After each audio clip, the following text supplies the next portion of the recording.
Hey guys, what is up? SuperKmanrocks here, and we are here for my LPL Week 7 overview, analysis, and of course, at the end, my updated power rankings. Love doing the LPL video here. We're back on track, back on schedule with everything. Obviously, last week was a little bit crazy. Had to get those LEC playoff videos out, but we're back on schedule with this coming out on the Sunday.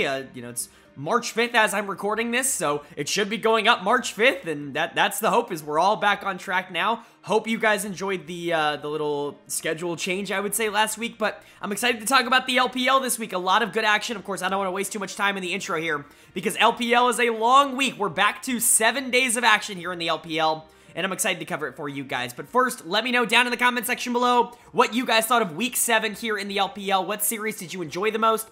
What teams overperformed to you? What teams underperformed to you? I'd love to hear you guys' thoughts and opinions. Of course, if you are new here, what we're going to be doing in this video is going through all 7 days of LPL action, going series by series, talking about what I think the teams did right, what I think the teams did wrong, my player of the series, my dud of the series, and then at the end of the video, I will be giving you guys my updated power rankings after 7 weeks of games. But without further ado, let's go ahead and jump right into day number 1. And we kick day number 1 off with a pretty interesting series between two teams that have honestly looked a lot better as of recent. We had Edward Gaming taking on Rare Adam. Definitely at least a little bit of an intriguing matchup, but as expected, EDG is able to take the series win here, although it is a 2-1, and it is relatively close, maybe with the exception of game number 3, which was a little bit of a fiesta on the side of RA. I think EDG still looks pretty good. I raised them up to number 3 in my power rankings last week. This team has looked very consistent over the start of the year. Most specifically, this jungle mid duo I think has really impressed me so far in 2023, and that definitely continued in this series. They were great. Again, I would argue they were the most important members of the team. Once more, game number 1, that big EDG win, JJ was phenomenal. Obviously, Elise Jace can be very scary to play into, especially when you have something like a Mordekaiser on topside that actually can try and trade and try and skirmish in the mid game. It creates a lot of pressure around that topside. It makes it much more difficult to fight for objectives when you have a lot of that pressure instead of something like a Scion on the other side, and I really do think that EDG took advantage of that. They were able to take that game win. JJ was phenomenal on the Elise, and then their game 3 win, really, everybody on EDG played well, but this was Fofo's game on the Syndra, and it really goes to show just how good he has been over the course of the year so far. Fofo's going to get my player of the series again here. He's gotten quite a few of these for EDG. I think you can make a really solid argument that Fofo's like a top 2 or 3 mid laner in the LPL right now. He certainly has been performing like one, which is, I guess a good sign for EDG, right? This is a player who really struggled a lot last year. Let's not forget, we'll get to the BLG curse in a bit, obviously, but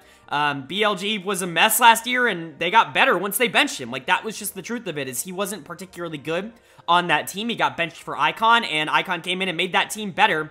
Fofo comes over here to EDG. I don't have a ton of, major expectations for him, and he has basically smashed all of that out of the water. This very much feels like 2021 Fofo when he was on Rare Adam, rather than 2022 Fofo when he was on BLG. He's been super good. 2 games of Jace, 1 game of Syndra. The Jace game in game number 1 was really fun to watch. Obviously set up really well by his jungler, but he executed on it well, and then game 3 was really all Fofo on the Syndra, especially in terms of the damage output. So really good series from him, going into a mid laner that I would say is having a relatively good year in Strive. We'll get to Strive in a bit. I think some of his flaws are getting a little exposed now, but Fofo with a solid series. And then also got to shout out JJ, like I said. That game 1 on the Elise was spectacular. Game 3 on the Wukong was also really, really good. I would even say his game 2 was pretty solid in that same vein as well. But for EDG, it really just feels like they're getting back to basics. That's the best way I can put it. It wasn't the most dominant series of all time coming out from this side, but when you have your jungle mid performing like this, especially a player like JJ, who I do think is rather streaky, rather momentum-based as a jungler, someone who,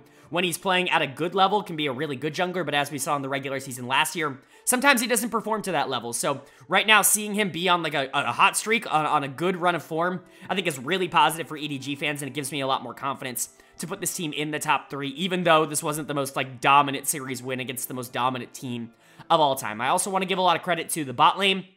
Leave and Mako, I think at this point, have outshined the expectations that most people had for them. They are an upper tier bot lane. There really is no other way to put it. There are a lot of good bot lanes in the LPL, but Leave and Mako, even when they lose, quote unquote, or get behind, they don't really lose. They're not really out of the game at any point.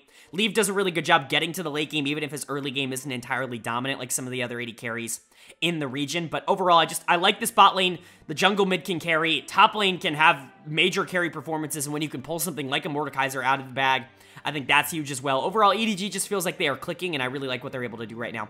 As for Rare Adam on the other side, frustrating loss, I would say here, because you were in a decent spot. Game number 2 was a nice win for you, but most of it was just off the back of Assume in the bot lane. And also, I've been calling him Awesome, like, for the last year and a half. If it's Assume, I'm sorry. Awesome sounds way better. Assume is a really weird way to say it, but again, you know, I watch a lot of games. Sometimes I can't watch them with commentary on, so I'll start to fix that. I've been told that that's wrong, so I'll be sure to fix that now. Assuming the bot lane was really solid, and especially in that game 2 on the Caitlyn, he was really the one that was set up to kind of carry the game, and, you know, it's a good sign. I think that a lot of people are really excited for him as a bot laner, as a player in the LPL. Of course, I've kind of talked on this channel that I'm a little bit more hesitant to say that he's one of the big, like, bot lane prospects in the league. I would take someone like Leave on the other side over Assume as, like, a big up-and-coming bot laner. There are a couple others that I think I would put in that category as well, but he's certainly not an awful player, and he can certainly have some really good games like he did in game number 2. He was pretty solid in game number 1 as well.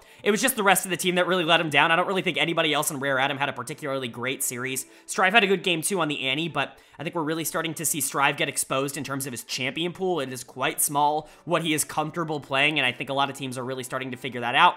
You know, trying to put him on things that are a little bit less comfortable for him, and, you know, a player like Fofo is going to be able to take advantage of that for sure. And then, honestly, topside got exploited in this series. There really is no other way to put it. Cube was fine, I would say, through the first couple of games, but that game 3 was not particularly good. And then my dud of the series is going to go to Leon in the jungle, and this is just what's going to happen with Leon every once in a while. I know I'm a little bit lower on Leon than, you know, some other analysts out there, but these are the games that he's going to have. Even Leon's biggest fans know that he's going to have games like this and series like this where he's just not particularly impactful because he tries to make these early plays and they just don't work out. The Lee Sin into Elise in game number 1, you have to be able to generate that lead early. You weren't able to do that. Then you yourself pull out the Elise in game 2 and you almost throw the game away with some really bad dives in the early game, but luckily your bot lane bails you out. Game 3 was awful from him on the Sejuani. Just a couple of really bad performances, honestly, in my opinion, and you really need to see that jungle step up. A big part of Rare Adam being able to, you know, stay consistent and stay near that playoff race, in my opinion, so far in the standings, has been jungle mid's ability to play off of each other, make these aggressive plays, and be able to kind of push the tempo forward. But when Leon has a bad series, Rare Adam is going to have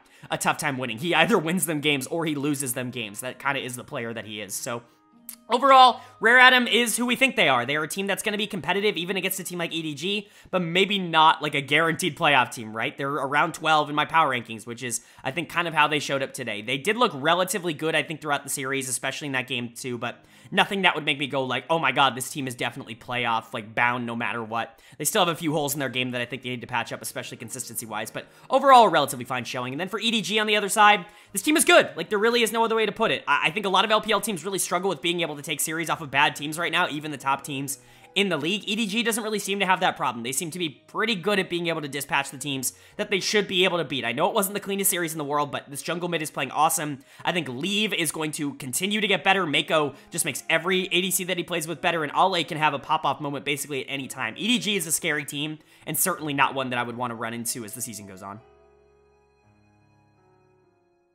And then moving on to our second series of day number 1 here. It's a little bit of a blowout, but definitely some fun games as we saw Ultra Prime taking on Bilibili Gaming, and BLG does take the 2-0 series win here. It's a good sign. BLG has really struggled as of recently. Obviously, Ultra Prime definitely struggling as well. Maybe not as much as some of the other teams in the LPL right now, but BLG has been on the struggle bus compared to expectations all year long. They really haven't had a lot of synergy amongst their players. This jungle mid duo especially has just not worked together all that well in 2023, but luckily for BLG, I think this was just the kind of series they needed in order to kind of get their mojo back, because this was a hands series, and that's what they needed. They needed a series where they didn't have to think, they didn't have to do any of the macro, they didn't have to play for objectives, they didn't have to do any of that stuff. They just got to go and fight and fight and fight, and even play from a deficit, but still fight and fight and fight, and just try to win the game through skirmishes, and I think that's where BLG is going to shine, because they are incredibly talented players. They're very mechanically talented. They just maybe don't make the best decisions all the time. But for BLG, really solid series. I would have liked to see maybe a little bit more of a dominant early game coming out from this team because they should have the hands diff. Like when you look at the player-by-player comparison, like bot lane should have a hands diff, jungle should have a hands diff, top lane should have a hands diff, mid lane should definitely have a hands diff, and they really weren't able to generate that huge lead, you know, early on in the game. I would say especially in game 2 where Ultra Prime actually looked kind of interesting, and we'll talk about them in a bit, but at least they were able to get it in the end, and a lot of that, in my opinion, is off the back of the team fighting that they did in protecting their AD carry, who has just been their best player in 2023. Elk continues to look really good on this team. It's really good to see him on a team that actually puts talent around him. Obviously, he was on this Ultra Prime team last year and just was not able to be surrounded by players who could actually play the game. Constantly surrounded by players who were running it down, not playing well, maybe with the exception of a player like Cryan. But outside of that, I mean, he just didn't have the talent. He does have more talent this year, and he's allowed the opportunity to actually win his team games, which is good. He's going to get player of the series, good Caitlyn game in game 1, really good Varus game in game 2. It's just good to see Elk performing well, because it's always good to see a player who I think was hard stuck and a player who I know is talented and who deserves a little bit better, kind of get that opportunity to be better the year after. I want to give a lot of credit to On as well, though. It feels like he's going quite under the radar this year. Kind of similar to what he did last year. I thought the Weibo Gaming bot lane last year was really good, and I don't think they got the credit that they deserved, especially during that playoff run, but it's good to see On still performing well. That Hex Flash on Nautilus towards the back half of Game 2 was spectacular. I mean, that Hex Flash hook was one of the coolest plays that I've seen all week in the LPL. Definitely a really cool one, and I think these two work together well. As much as I can say maybe the rest of the team isn't exactly synergizing in a great way, I think Elk and On are really solid as a bot lane duo. I also want to give a big shout out to Shun, and I know Shun has been someone that I've been very critical of so far in 2023, and I still think rightfully so. He's had some games that are just bad, but in this series, he did have some moments where he looked really, really solid. He got heavy targeted in pick and ban. He got a lot of bans. I think he suffered 3 or 4 in both games, which is insane to say, obviously, especially considering how he's playing right now.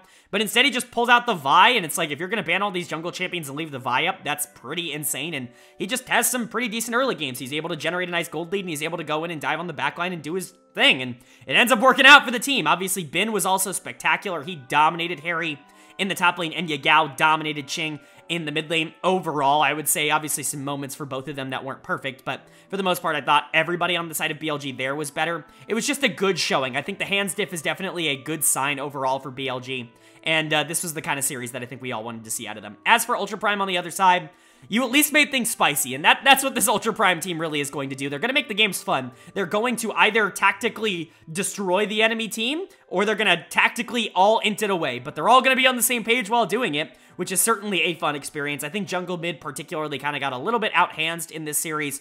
Ching's going to get my dud of the series. He just didn't participate nearly as much as some of the other members of the team. When your top laner has a higher KP percentage than you, that's not a particularly good sign, especially when you're playing something like the Ryze or something like the Sylas, where you kind of want to be involved in basically everything possible. It felt like if there was ever a player that was just not taking the risks that the rest of the team was, it was going to be Ching, but I also think you got to give a nice shout out for dud of the series to Ning in the jungle, who had some good plays. Let's not take that away from him, especially in game 2.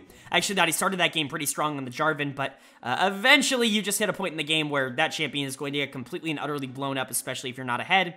And they were taking some bad fights, and he was really taking some bad engages, and I think it really did cost Ultra Prime down the stretch. But at the end of the day, at least they're fun to watch, right? There are a lot of bad teams in the world. Watching all 4 of the major regions and the NACL, I get to watch a lot of bad League of Legends every single week. At least with a team like Ultra Prime, who isn't winning a lot of games, they are like actively fun to watch. They're going to try and make plays. They are going to try and run it, and sometimes they're able to get a lot off of that. Some of these teams can get really surprised by the aggression that they show, but unfortunately, BLG was a little bit ready. Ultra Prime, I think, is relatively right around where they deserve to be. It very much feels like a bottom 4-ish in the LPL right now. Ultra Prime definitely feels like they're not really in playoff contention. That 14 down to 17 definitely are all just kind of teams that don't really feel all that strong, but can pick up wins against teams that maybe aren't expecting them to. I think Ultra Prime definitely fits into that category. They can beat teams and they can surprise teams, but overall, probably consistently not going to happen. As for BLG on the other side, glad they picked up this win. They still have a lot to show me before I feel confident enough to,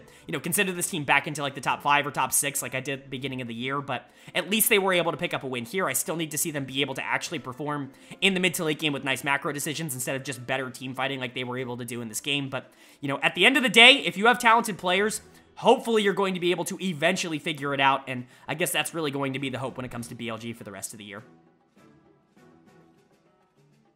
Moving on to day number 2 now, and we kicked day 2 off with a pretty big upset here in the LPL, as we saw RNG, Royal Never Give Up, taking on Anyone's Legend, and AL picks up their second series win of the year here. A big win for them. Obviously, this team was really struggling out the gate, but their, game record really isn't that bad. They lost a lot of series 2-1 early on in the year, which I was talking about on this channel, and now you're sitting at a point where you have 9 wins. That's more than a lot of teams that are below them in the standings, and this was a big win over an RNG team that just fails to get the point. They fail to understand how to gain consistency. I understand trying shit out, especially in spring, but this is a team that I'm really worried isn't even really going to be a threat at all in the playoffs. I had them all the way up at 6 after last week. It felt like they were finally getting on the right track.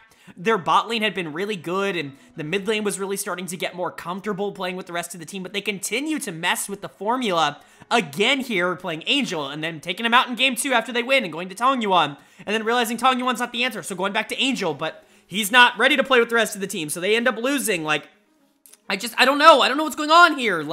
It's super confusing. We'll talk about AL first, because we talk about the winners first on this channel, but for AL, really good series, and a big shout out to the jungle mid duo here of AL. They are the strength of this team. I want to say Topside was fantastic in this series just in general, because we'll get to ZDZ, who was also really good in this series, but Xiaohao and Pins were definitely the standout members. I cannot believe that they gave Xiaohao Lee Sin 3 games in a row. After what he was able to do in game 2, they just don't ban it, and that's a shocker to me. I'll be entirely honest. His ability to control the game early, to be able to generate such astronomical leads for Anyone's Legend, I mean, this is what he was doing last year, and yeah, it was against the bad teams. Remember, AL had that really easy stretch, and then they played all the hard teams. At the end of the year, ended up falling out of playoffs, but Xiaohao dominated the lower half of the league last year. He was in MVP level form against some of the players in the bottom half of the league, and it's because he got to play like this. He got to play champions like Lee Sin, where he could just take over the game and basically end it at 6 or 7 minutes into the game, and that's what happened here, especially in game number 3. He's going to get my player of the series. I think that Pins is also very deserving of player of the series if you wanted to give it to him. I totally understand. A really good LeBlanc game in game 2. And then those team fights on Ryze. I know we can talk about how Ryze as an early game champion sometimes can fall behind, and you really do have to have nice macro. We've seen a lot of people really disappoint on this champion, but when he's played at a high level, when he's played right, he can be incredibly oppressive, I should say, to play against. One of the hardest champions to actually team fight into. We saw that in the Dragon fight towards the back half of game 3, where it's like he's single-handedly zoning off 3 or 4 members from RNG just because no one can actually walk into him without them all dying because of the splash damage. So really impressive stuff coming out from the jungle mid duo here. They are the stars of AL. I don't really care what anybody says. Betty and Sword Art are good players. Well, Betty's been up and down, I would say, and Sword Art's certainly not been great so far this year, but he's getting back on engagers, and I think he looks better on those. And I like ZDZ, but he's not a superstar. I think if this team is going to win a lot more games than people expect, it's going to be through jungle mid. And that's what I was saying at the beginning of the year when I was high on this roster. I love Xiaohao as a player. I actually really liked Pins going into the year. I talked about him a ton when I was talking about Ching joining Ultra Prime. I thought it was criminal that Pins didn't have a team in the LPL. I think if these two can get on the right page, AL could be a team that, I don't want to say surges towards the back half of the year, because I don't think playoffs is very realistic, but this could be a team that finishes 15th or 14th and not 17th if these two continue to play like this. Also, big credit to ZDZ. The 3 games of Jax were a lot of fun to watch. It's really fun to watch good Jax players play Jax. On the other side, though, for RNG, just disaster. There really is nothing else to say. The consistency that this team fails to have consistently over the course of the year so far is just honestly hilarious to watch. They drop back down to 500. I just don't even know what to say anymore. Why are you going to Tongyuan in game 2? You have been on this massive win streak with Angel in the mid lane, finally settling on a starting 5 that you can actually play with, and you continue to decide to mess with the formula. Tongyuan comes in, has a horrible game 2 in a counter pick matchup, plays the Lissandra into LeBlanc, which is super Lissandra favored because you just point and click ult LeBlanc, and there is nothing she can do. There is literally nothing she can do to outplay that, but you don't play it particularly well. You lose in the early laning phase. Xiaohao really affects your lane, and then all of a sudden the game is over. They try to salvage it by going back to Angel in game 3, but it's too late at that point. AL has momentum. They still end up giving over the Lee Sin. There's just so many major question marks, and unfortunately for me, a lot of them aren't the players. Like, I still think Gala and Ming are good. I think Ming had a horrible Game 3, and I think it's very realistic to give Ming dud of the series. I'm going to give it to Tongyuan because that Game 2 was just deplorable, but if you wanted to give it to Ming for Game 3, I totally understand that. But Gala was pretty solid, especially with this positioning in this series. I thought Wei had moments where he looked good, but for the most part was just out-jungled by an early game jungler, and that's going to happen every once in a while. And Breathe kind of lost on the top side, but I truly do blame management and the coaching staff for this more than I blame the players. Because not only are you making weird adjustments to the roster mid-series for no reason, basically just to heat check the rest of your team, but these drafts are bad. Like, there is no excuse for drafting Draven Shen into Ziggs Leona and expecting to be able to win that game by not focusing the Draven. Like, I don't understand where exactly the strategy is. Like, I don't know what's going on with RNG, and it's concerning. I think the players are incredibly talented, but inconsistent right now, and I think the coaching staff is doing them no favors by putting them in consistently bad positions. So Tongyuan's gonna get my dud of the series, but again, just stick with one. I don't even care if it's Tongyuan at this point. If you want to play Tongyuan, if this organization is like, you know, he was rank 1 solo queue Korea, and we really, really want to just invest into him, and he's our mid laner of the future, then stick to him. But at the very least, stop switching them in and out, because it's hurting this team a lot to play inconsistently with one of the more, I don't know, synergy-oriented roles in the game. Like, your mid laner just has to be on the same page as most of the other team, and when you have two players swapping in and out of that role, it's just so hard to get that. So, again, if you want Tongyuan in, just play him, but Angel's the better player right now, and you were on a massive win streak with him, so I just don't even understand messing with the formula. Adding on to that, Ming looked completely lost in Game 3 on the Heimerdinger. Obviously, it's not really a champion that he is known for. It's not really a playstyle that he is known for, but he had a really bad game number 3, and so that's going to have to fix. Obviously, RNG has ways to win games. Gala is one of the best AD carries in the world. Breathe can really win in the top side. Wei has been good in the past, hasn't been particularly great this year, but they have ways to be able to win games. That's why I was rising them in the power rankings, but if they're going to play like this, they're going to fall right back down because the inconsistency really is a massive issue for this team. As for AL on the other side, really happy that you were able to pick up this win. I don't think this is going to spark anything in the team. We really do feel like we know what they are, but jungle mid can be good, and they can have series where they do have good performances. I'm not expecting them to be able to do it against the top teams in the league, but to be able to do it against some of the teams that are struggling in the league, I do think it's a realistic possibility for this Anyone's Legend team. So hopefully they can kind of rebound, get back on a better track than whatever the disastrous start to 2023 was, and maybe end off the year, you know, as a bad team, but maybe not like the worst team in the entire league. Moving on to our second series, though, of day number 2, and it was an interesting one on paper that turned out to be a not-so-interesting one in practice. We had Team WE taking on Top Esports, and Top Esports picks up the 2-0 win. They just are one of the best teams in the entire world right now, and I would argue the most consistent team in the entire world. I know that they haven't exactly looked perfect, even against some of the, you know, I would say more meh upper tier teams, but I feel like when this team is on, they just aren't going to lose games, which is crazy to say when you've got Tian and Jackie Love and even Ching Tian up on the top side. Like, these are players that I would consider rather volatile in terms of their play style, but TES, I think, as a whole, is one of the teams that I trust the most to just be good, to just not drop random series against bad teams, and I think this was the case for that. Not that WE is a bad team, I have them number 11 in my power rankings, but this is a series that they should be able to 2-0, and it's a series that they did 2-0. And I think most of their players looked really good. Again, I've talked a lot about jungle mid duos so far in this video. That's not going to stop in this series. The jungle mid for Top Esports was really freaking good in here, and I'm going to give Tian my player of the series. I know I've been a little bit lower on Tian over the past year or so than a lot of other people. Definitely didn't see him as an MVP last year, but a really good game from him, especially in game number 2, although a couple of really good games, I would say, coming out from him. Really like him on these champions that he can be proactive on. I think the Lee Sin coming back into meta helps a lot of LPL junglers a lot because they put so much time in on this champion, and it allows them to be proactive in the early game without having to resort to just playing Elise. That's kind of the big early game impactful jungler. I guess you could throw like Vi and Wukong kind of similarly into that category, but it's not nearly the same, right? Lee Sin just gives you this level of aggression in the early game that a lot of other teams aren't going to be able to match, but Tian was really, really good. He out-jungled Hang very heavily in this series. Jungle pressure was pretty much always in favor of Top Esports, and that's what you want to see from one of the top junglers in the league. Hang has certainly had his good moments in this year, but Tian should not be struggling going up against a player like Hang, and I think that was definitely the case in this series. And then the other player you got to shout out is Rookie. Really good series coming out from him. We know he can play basically everything in the mid lane. It's good to see him go on the Jace. One of the best Jaces in the world. We've seen that really consistently, but being able to pull out the Syndra into the Aurelia, he was kind of in lane. Like, Shanks definitely did a good job being able to punish him early in lane, but Syndra is just going to be so much more useful once you get to the back half of the game, especially with a super fed Draven and a strong Renekton on the top side as well. So, big credit to Rookie, big credit to Tian. I thought both of them were really solid in this series. Really like how this bot lane played. Really interesting drafts coming out from this team in both games. Top Esports, that is, in both games. Really like the idea of the double AD solo laners with the Ziggs bot. I think that really does match up well into the double marksman bot, I guess you could say. And then even something like the Cassio had a really hard time actually dealing damage in a lot of game number 1. And then you go for something a lot more aggressive on bot side in game number 2 with the Draven Pike.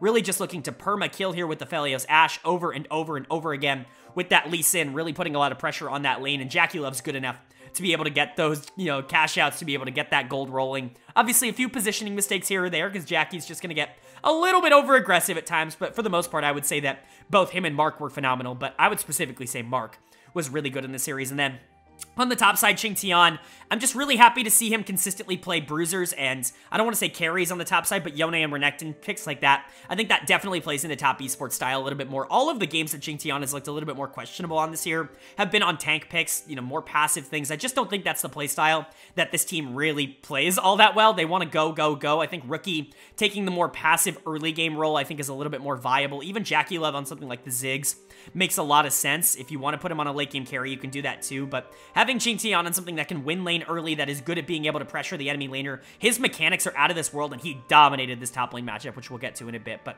overall, top esports, really, really good look for them. I thought they just looked fantastic in both games. As for WE on the other side, not exactly a awful series. I mean, it's not particularly good. You definitely looked like you got completely outclassed in this series, but at the end of the day, you're going against one of the best teams in the entire world. To not be able to hang with them super consistently isn't a big shock, and I think there were moments that looked all right for them in this series. My dud of the series is going to go to topside, though. It's going to go to BuBu.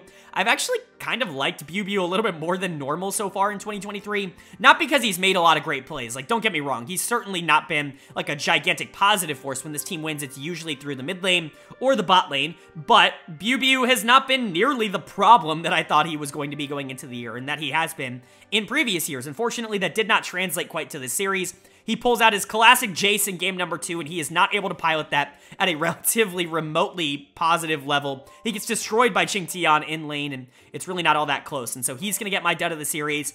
Even if he has been better in 2023, I don't know if that makes him a positive for WE overall. I would also say Hang got pretty heavily out-jungled in this series. Those were the two players that I definitely stood out as just not being on the same level as the rest of the team in this one. Hang was never supposed to be on the same page as Tian. We've talked about Hang. He's had some good early games, but his mid games are atrociously bad. Like, he is really not good at being able to transition leads, and it's even worse when he has to play from behind. And that's what he had to do in the series, going against one of the better junglers in the entire league, in the entire world, and unfortunately, he's just not equipped to be able to handle that problem in a good manner. I would say Shanks was also pretty bad, especially in that game 1 on the Cassio, but at least he was able to be relatively even in the game 2. It's just by that point in the game, you're a melee that is kind of behind a Draven, like, you're never going to be able to play the game, and Hope and Awani were outclassed, but again, going up against Jackie Love and Mark, it's going to happen. I would say overall for WE, not a particularly surprising series. I'm not going to take too much away from this. Going up against top esports is a really tough challenge to be able to try and overcome. Even if some of your players weren't able to kind of live up to the expectation, it's not particularly shocking that they weren't able to live up to that, because top esports is a good team and WE is just not on that level. I still think that this team could be a borderline playoff, low playoff team, but I think the series does prove that maybe some of the hype surrounding them in the top 7, top 8, just maybe isn't super founded right now. As for top on the other side, really good win. It's really good to see this team continue to beat the bottom teams in the league really consistently. That's what I hope that they're going to be able to do for the rest of the year. It's really good to see top teams consistently be able to just win, even against some teams that, other teams are dropping games to, right? Like JDG's losing games to bottom teams, and EDG is struggling against Rare Atom, as we saw earlier in this week, and Weibo Gaming can lose any series. So to have a team like TES that's just consistent and is able to actually just take care of business, it's a huge luxury to have in the LPL, and it gives me a lot of confidence that this team really is one of the best teams in the world. Moving on now to day number 3 here in week number 7, and we kick off day 3 with a pretty intriguing matchup. Two teams that I was really interested to see go head-to-head here, as we saw OMG take on Ninjas in Pyjamas. And OMG picks up the really strong 2-1 win here. You know, NIP obviously hasn't been entirely coherent in the last few weeks. They have had their problems, most specifically just deciding who to play in that mid lane spot, which has been a big issue for them, I would say, over the course of the year so far. But it's hard to say mid lane was the issue in this series, and we'll get to that in a bit. But OMG doing a really good job taking advantage of some really good macro. Wow, that's kind of new for OMG. I'm going to be entirely honest. Them being able to just have a good early game and make smart decisions and not throw the lead down the, down the back half of the game, that's definitely new for this team. So it's really good to see them do that. Player of the series for me was a pretty easy choice. It's going to go to Aki in the jungle. I've been pretty critical of Aki over the course of the year so far. I haven't exactly thought that he was a top-tier jungler in quite a while. I opened up the season by saying that he was the quote-unquote weak link of OMG. He was the player that I was most concerned about. I felt good about Shanji. Cream's going to have some bad games, but when he gets his champions, he's also going to have some really good games. And Abel, I think, has continued to grow. PP God's a really good player. Aki needed to step up. He was the missing piece. If this jungle could be good, they were going to win. And he was really good in this series, heavily just out-jungling Xiao Bao, basically in every game except that game 2, which is fine. You know, sometimes you're going to have one off game, but I really like this performance from him. There have been a couple of games this split where I felt that Aki has really improved OMG. A couple of games where it feels like he's taken them back. I think if he can just hone in on some of that consistency, just get to the point where when he's facing some of the better junglers in the league, he doesn't crumble a little bit as hard as he has earlier on in the year. If he can just have solid performances, hell, performances like this, I will definitely take, where he's just enabling everyone on the map, allowing them to play the game that they want to play. Like, that's going to be so positive overall for OMG. And I think this series shows that that definitely is a possibility. It's not completely out of the realm of reality that Aki could be a really good jungler at this level, because he was in this series. I think the other players that I want to shout out, Abel and PP God. I know they didn't exactly have the most consistent of series. Game number 2 was certainly a game. Abel gets his signature Samira, one of the most dangerous picks in the LPL. Unfortunately,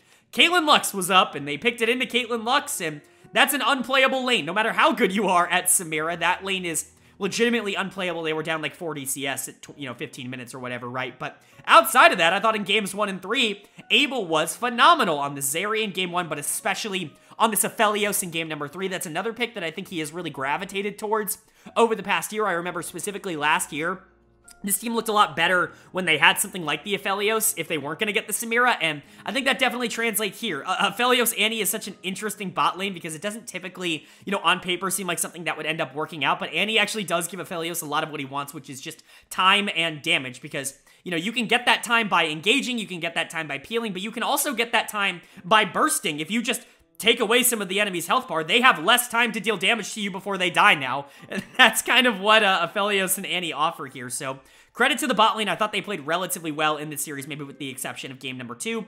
Cream had some really good games. He got to play a lot of his signature champions. Shanji, 2 games of Cassante. That's fine. Tried to pull out the Rumble as we saw in game number 2. Unfortunately, Nip saw it coming and banned it out. That was the problem. If they had the Rumble, they would have won game 2, clearly. If they had Rumble, Samira, and a melee mid for Cream, I mean, that game was over. But, jokes aside, I thought Shanji was fine. I thought Cream was fine. But really, this was about Aki being able to enable Abel, rhyming not intentional there, and looking good while doing it, I would say. As for Ninjas in Pyjamas on the other side, I mean, I'm really out on this team. I was out on this team early on in the year. Even in my preseason predictions, I was much lower on them than most other analysts. I had them barely within the top 10 in my preseason predictions. That's looking pretty good right now. I mean, it's looking wrong because they're not in the top 10, but me having them lower, I think, than a lot of other people, I think looks really good on paper. And their problems are apparent. I mean, mid lane's been an issue for them all year, but it wasn't an issue in this series. Pout was fine. I would say the biggest issue was certainly the jungle disparity that these two teams had. Aki had a really good series. Xiao Bao did not have a very good series. 2 engagers in their losses, and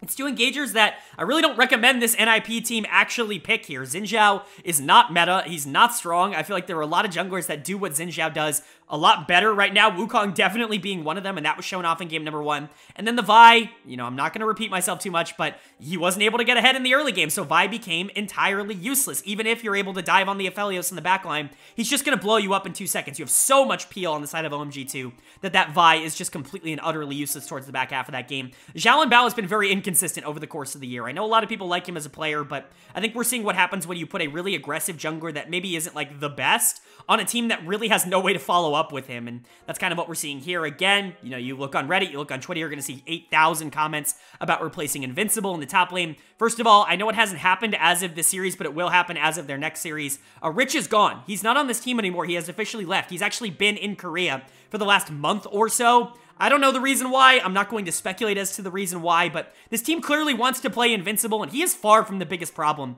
on this team. So, you know, shout out Rich fans, but, you know, maybe we can stop talking about this and just start talking about what NIP actually is rather than what they're not. I do want to give a small shout out to the bot lane. I actually thought they were pretty good in this series. Zhuo especially, I think, has had some moments where he has looked pretty solid this year. I think Fodik and Zhuo are a relatively serviceable bot lane duo. It's just the rest of the team that I think is not very good right now. Most specifically, again, this jungle mid duo, which I think has just been catastrophically bad for NIP, one of the worst in the entire league over the course of the year so far. Do I think that this team can kind of rebound and get back up to playoff standards? Maybe? I mean, like, on paper, they should be able to. Like, their bot lane's solid. I think top lane has the mechanics. Zhao and Bao has had good moments, but, I mean, they have not shown any ability to put any of it together throughout the year so far. So, if I had to predict, definitely not. I do not see this team being a playoff team in spring. Perhaps they can get something together, maybe make some changes going into summer to kind of change their fate, but this really feels like a team that is not in position to be able to make playoffs, even with a nice win here in Game 2.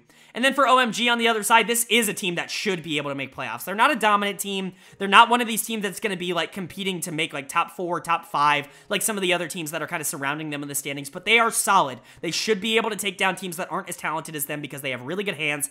They have a very eclectic playing style, and I think their macro is getting better. I think adding PP God and getting him in the building and, you know, getting him time to gel and mesh with the rest of this team is really helping them, and I think that's really showing up on the Rift. They are now above 500 for the first time either this season or in a while, and that's a good sign. OMG is a solid team. I know I'm a little bit higher on them than most other people, but I really like this team, and I think this series kind of shows a little bit of why.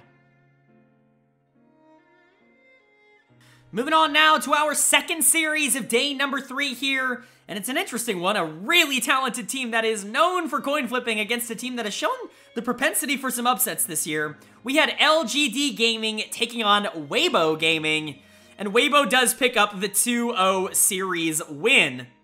It's always going to be good to see Weibo coming out and actually performing well against bad teams. It's not something that is a given. Born to Win Trade is a real motto for this roster and for this organization, but they were able to come out against LGD here and genuinely just look solid in both games. I think really their standout players are the two players that you wanted to see stand out just a tad bit more in a positive way for Weibo, as it's the two solo laners that really stepped up in this series. My player of the series, no shock. I mean, an utterly dominant series coming out from him. But it's Xiaohu in the mid lane. Obviously, he's had some performances this year that have been kind of meh. Like, I don't think he's ever really been bad at any point this year. There have been moments, I think, where other players on this team have been bad. I don't think Xiaohu has really been bad, but he hasn't exactly been the hyper carry that I think Xiaohu has been in the past. But this series, I mean, this was a hyper carry series. 23 and 13, a lot of that coming in Game 2. I think he picked up 14 kills in Game 2, something ridiculous like that. Just a really good series from the King of Spring here, and this is what we really wanted to see. We want to see him get back on track.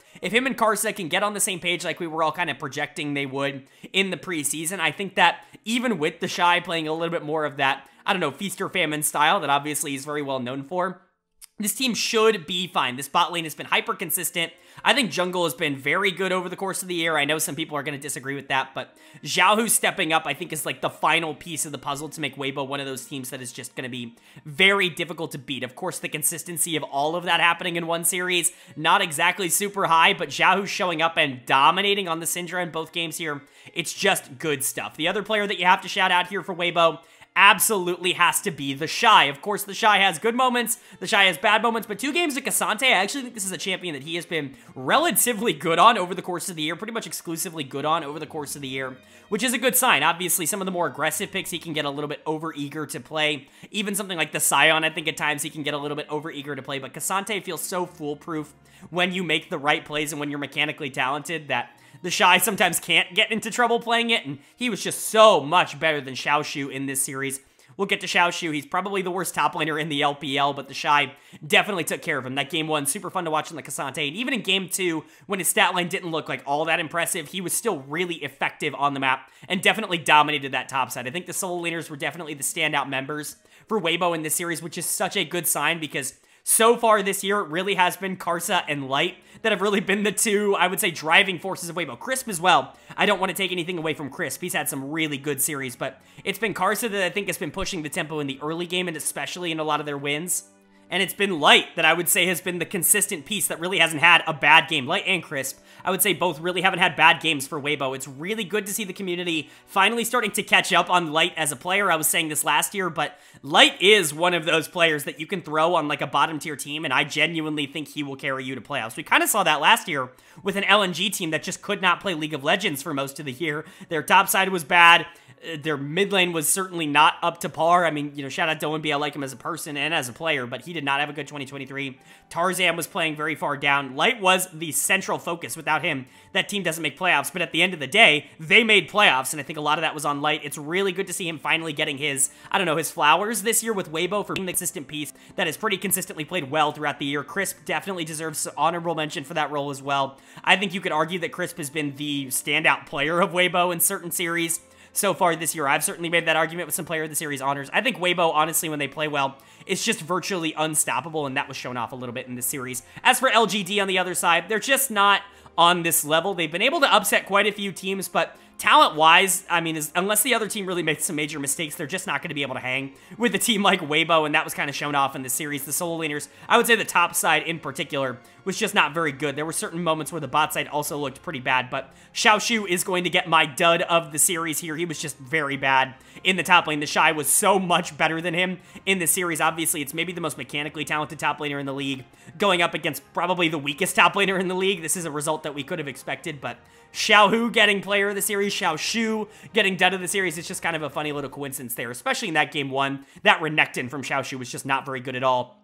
Meteor with 2 games of Nidalee. This is a pick that he really favored when he was, you know, doing really well in the LPL a couple of years ago, but this was not a good series for Meteor. I mean, he was missing spears like he was Yankos in the series, and that's never a good sign. Overall, he's just been one of the weaker, if not the weakest jungler in the league. He's been a little bit better, I would say, as of recent, but the beginning of the split was really bad for him. I would say that Xiaoshu, Meteor, both probably bottom of the league in terms of their position rankings, and that's really what's going to be holding LGD back. I do think there are moments where players like Haichao have looked good, where players like LPC and Jinzhao have looked good, but Xiaoshu and Meteor just have no consistency in that top side, and I think it really does hold the team back in general, and we definitely saw that in this series. Haichao wasn't great, but Jinzhao had some moments on the Kalista game where he looked alright, but at the end of the day, it's almost like he forgot that he was supposed to give gold over to his Draven. He was taking a lot of it for himself. I really do not like Kalista Draven as a lane concept, especially into other double marksmen. We kind of saw that in game 2. It really just didn't work out in the way that they wanted, and Haichao's just not going to be able to live up to Xiaohu if Xiaohu's playing the game right, or if he's playing his way, right? If Xiaohu's on form, I should say. For LGD, we just kind of know what they are. Again, bottom 4 feels pretty locked in right now, and LGD is unfortunately a part of that. I do think that there is some upside here in terms of being able to upset teams. Haichao has certainly shown moments of being kind of interesting in that position. I think when he plays well, Meteor tends to at least step up and play relatively okay, but for the most part, I would just not expect this team to even remotely be in the running for the playoff conversation. I think there are a couple teams that are just kind of out of it. I think LGD is unfortunately a part of that group. As for Weibo on the other side, this team should be competing for the LPL title. I mean, there really is no excuse for them not to be one of the best teams in the LPL. They have shown the ability to beat anybody in the world. They crushed JDG when they played them, and so I trust this Weibo team to be able to go up against anybody. I just don't trust them every single game to be able to play to that level. Luckily for them, they were able to show up here. It's just about making sure you get the good version of Weibo all the time. Born to Win trade is definitely more than just an expression for this team. It is a way of life, and, you know, luckily for them, they were able to show up today, but it's really going to be about whether or not they're going to be able to show up against some of the better competition in the league. Moving on now to day number 4 here in week number 7. We're reaching the halfway point in the week here, and we got a pretty good day number 4 kickoff series. It's definitely an interesting one to talk about between FunPlus Phoenix and ThunderTalk Gaming, with ThunderTalk taking the 2-1 win. They should have been able to pick up this win. I would have hoped it would have been a little bit cleaner, especially with how FPX has been playing recently, which is to say horrible, but at least ThunderTalk was able to pick up the 2-1 at all. It's a good sign. A couple of roster changes to note. Fearness is in the top lane for FPX. They kind of played around a bit with this over the course of the year. I like the idea of just sticking with Fearness probably for the rest of spring. Zhao Laohu in that top lane has just not been good for FPX, and I feel like they've given him a lot of chances over the last few years. I feel like it's time to figure out someone else, maybe in that top lane spot. Fearness hasn't exactly been dominant on LGD the past few years, but I think he at least gives you some level of upside that Zhao Lao, who probably doesn't. He was okay in this series. We'll talk about it a bit. And then on ThunderTalk, they make a substitution as well. Yao Yao is out in the support position. Xinlu is in. Not really sure why they're doing this. Xinlu started the season. They went on that 0-2 run. You know, they weren't exactly good. Yao Yao came in, and it felt like they completely reinvigorated the team. This team went from being like 0-2, 0-3 to above 500, 5-4 with Yao Yao in the support position. That bot lane was playing a lot better. Not exactly sure why you're going back to him in this series, but it really wasn't a huge problem. He actually played pretty well, I would say, overall for ThunderTalk. So, you know, maybe it was just an on-paper thing. I don't really know. Maybe it was just a matchup thing. Whatever it was, it ends up working out for ThunderTalk as they're able to take the series. My player of the series is going to go to Beishuan in the jungle. With all this talk of Xiao Huanggren taking over that jungle role, it's good to see Beishuan actually going out and performing and playing well like he really has over the last few weeks. He's been a big reason why ThunderTalk has been able to turn it around. I think jungle mid, again, I know I talk about it so much in the LPL, but it's so important in the meta right now, has really been a big reason why ThunderTalk has been able to turn around their rough form to start the year. Beishuan has been really consistent, and I think he's done a really good job setting up Yucal to be able to carry games, and I don't think this series was any different. Yucal, like the good Korean mid, the old Korean mid that he is, pulled out the Gragas in Game 2. Hell, he even pulled out the Vigar in Game number 1. Super fun stuff there. We'll talk about the Mordekaiser in the top lane for Fearness as well. That's a pick we're actually seeing rise in play rate, I would say, over the course of the year. We've seen that a couple of times this week, so could be an interesting thing, but a couple of wild picks, I would say, overall, just throughout both teams, and I think ThunderTalk definitely came out on the right side of it, but Beishuan was really, really good at enabling the rest of the team, I would say, especially in game number 3. He did a really good job on the Wukong of being able to generate an early lead against the Sejuani. That can be a little bit of a problem. We saw that a lot in the LPL playoffs last year in summer, where the Wukong-Sejuani matchup was incredibly common, and Sejuani would actually frequently get the advantage purely from the aggressiveness that her being able to survive and tank a lot of this damage could do. Her ability to set up laners is really prevalent, and especially when you have double AD solo laners here, like the Fiora, like the Yone, like you can skirmish a lot early on, and it's going to get a lot more difficult as the game progresses, but Beishuan did a good job to make sure he got that early pressure and just kind of controlled the game from there. He was better than Hacker, despite what I think both scorelines would tell you in this series, so credit to Beishuan, he was really good. The other players that you got to shout out, the bot lane here for ThunderTalk. I think they were the lane that definitely pushed the game forward the most. Obviously, excluding Game 2. I can't really talk about the bot lane being good for ThunderTalk without saying that Game 2 on the Aphelios Nautilus was garbage. Huanfeng was consistently picked apart in that game and didn't really have a lot of pressure. I would say LWX definitely demolished him in that bot lane matchup in Game 2. But Games 1 and 3, I would say, were very bot lane favored for ThunderTalk. They did a really good job of being able to control that lane and being able to transition it into the late game. I think a lot of that is just, you know, picking matchups that are a little bit more favorable for you. I think you have to be really good at Aphelios right now to play him at a high level, especially when you're playing into something like Zeri that is also going to scale up, but just has a little bit more pressure in the mid-game skirmishes. I would say that LWX definitely took advantage of that. But Huanfeng was fantastic in Game 3, so it's really hard to, you know, be mad at him. I would say Xinlu also played well in this series. Still don't really understand why he's playing in the first place. I like Yao Yao a lot as a player, but Xinlu did play well. I would say Yucal's scoreline looks really good. He was maybe a little less impactful than his scoreline would tell you. I still think he had a pretty decent series, but definitely wasn't, I would say, the focal point for ThunderTalk in either of their wins. And then Hoya on the top side was fine. I think, you know, him and Fearness just kind of traded power points depending on the rest of the map and who, you know, which team was winning harder. So, you know, credit there. I would say for FPX on the other side, though, kind of a competitive series. You've been really struggling in recent weeks to basically just find anything, but I think you had some good moments in this series. LWX had a phenomenal Game 2, and I would say that Fearness also looked really good in that Game 2 on the Mordekaiser. Those were the two that really stood out to me as players that, you know, really showed up and had a good game when they were winning. I thought Hacker did a good job on the Wukong. Care had a nice game on the Annie. Chocho was okay on the Lulu. But the losses definitely have me concerned, right? Like, I think in Game 1, you actually have some moments where you're able to win that game. But Game 2, I was really looking for more of a performance from LWX to bounce back and really prove that, oh, maybe I'm wrong for saying that he's a little bit washed and that he's not had a good year and that, you know, Huanfeng is Elo stuck in LWX isn't, right? Et cetera, et cetera. But unfortunately, that just didn't come to fruition. The bot lane was a little bit better for ThunderTalk in Game 3. Chocho in particular got torn apart on that Rakan. Those engages were just not working at all, which is why he's going to get my dud of the series here. I don't think anybody on FPX really played, like, atrociously bad. I feel bad giving it to Chocho here because I think the Lulu game in Game 2 was pretty solid, but everybody on that team was good in Game 2, and those Rakan engages in Game 3 were just super useless and didn't really accomplish anything, so for me, he's going to end up getting dud of the series. But I would say overall for FPX, this is ironically, probably a better showing than anything that you have had in recent weeks. This team has just been an absolute disaster for a little while, and while this series was a loss, at least you showed some fight in it. A player like LWX certainly showed more in this series than he had almost at any point throughout the year so far, as they've gone 1-9. Fearness, I think, already looks like a little bit of an upgrade in the top lane. Hopefully that can continue. Even if, you know, Game 3 wasn't perfect, you got that 3-0 start on Fiora and then just kind of threw it away, doing nothing the rest of the game.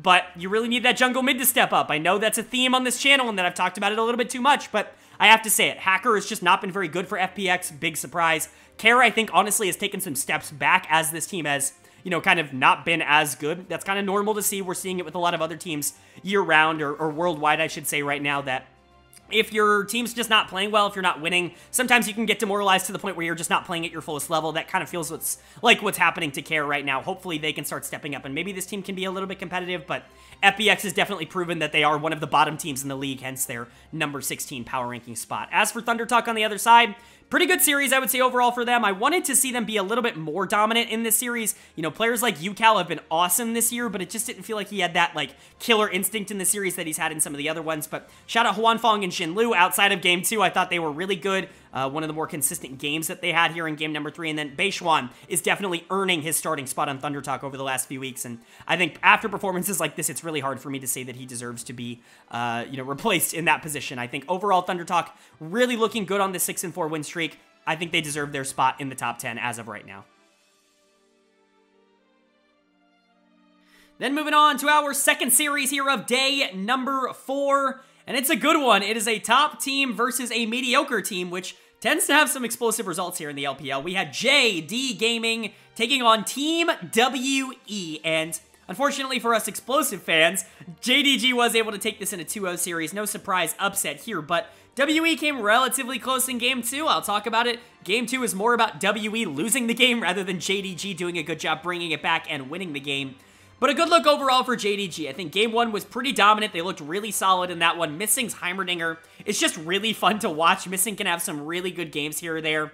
But a lot of the late game damage was really on Ruler doing a lot of it in the back half. Kanavi doing a good job setting it up. Knight had some good moments, some good parts in that as well. But game number 2 is really what I want to talk about. Very back and forth for both teams. WE actually does a pretty good job being able to generate a lead in this game. And honestly, you know, they're able to get Barons. Shanks is really far ahead on this LeBlanc. He's doing a really good job getting ahead and making plays. But God, the macro and the team fighting for this WE team is just not good. Shanks is in a side lane all game long as the LeBlanc, and so there's no team fighting. JDG is doing such a phenomenal job of just, quite frankly, avoiding him in a lot of these fights, and the top side of the map is not good for WE, and they get exploited. You end up getting win after win after win in the late game for JDG in these fights, and then all of a sudden, they've got the gold lead, and they're able to end the game. You've got a really strong Kassadin from that point, and there's no longer an opportunity for you to be able to win. Credit to JDG, they knew how they had to win, which is to stay away from the mid laner on WE, but man, WE certainly has their problems. My player of the series is going to go to Knight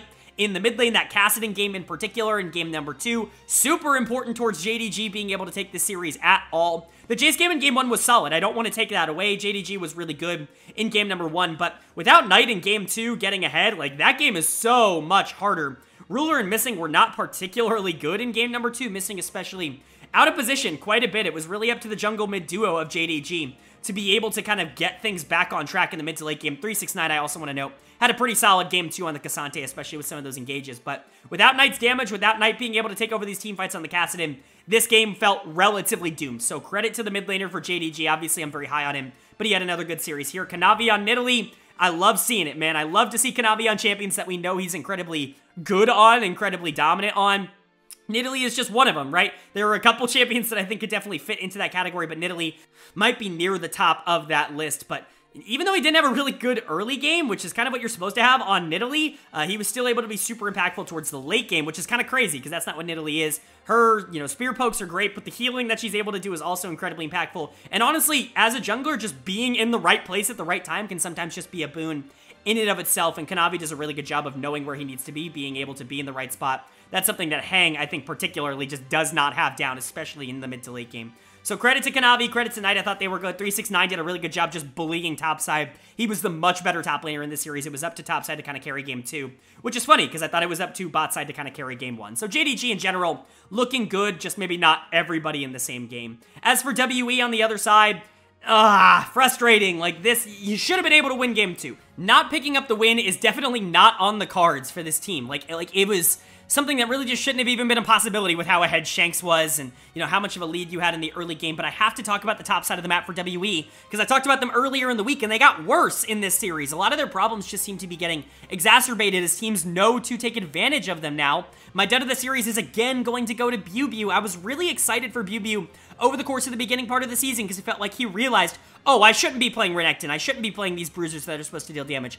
I need to play Meatball Tanks. I need to play Cassante. I need to play, you know, Sion like he did in game 1. And I just need to not be the problem. But it feels like a lot of that has gone away for BuBu and for WE this week, where it just feels like he's going right back to playing how he did in 2023. This was a bad performance. The late game from this Renekton was game losing. He was obviously not the only player on the team that was making game losing mistakes, but he was certainly the player that I think was making the most of them. The other player was Hang in the jungle, who just does not play the mid to late game play. You can talk about him having good early games every now and then, which I think he does, you know, especially against bad junglers. I think he can oftentimes get a nice early lead, especially for some of his laners, but he has no idea where to be in the mid to late game, and that has been a problem for him all year long. The Sejuani in game 2 was miserably bad. He was missing ultimates, he was in the wrong spot, he was taking bad fights, overextending and just getting caught for no reason.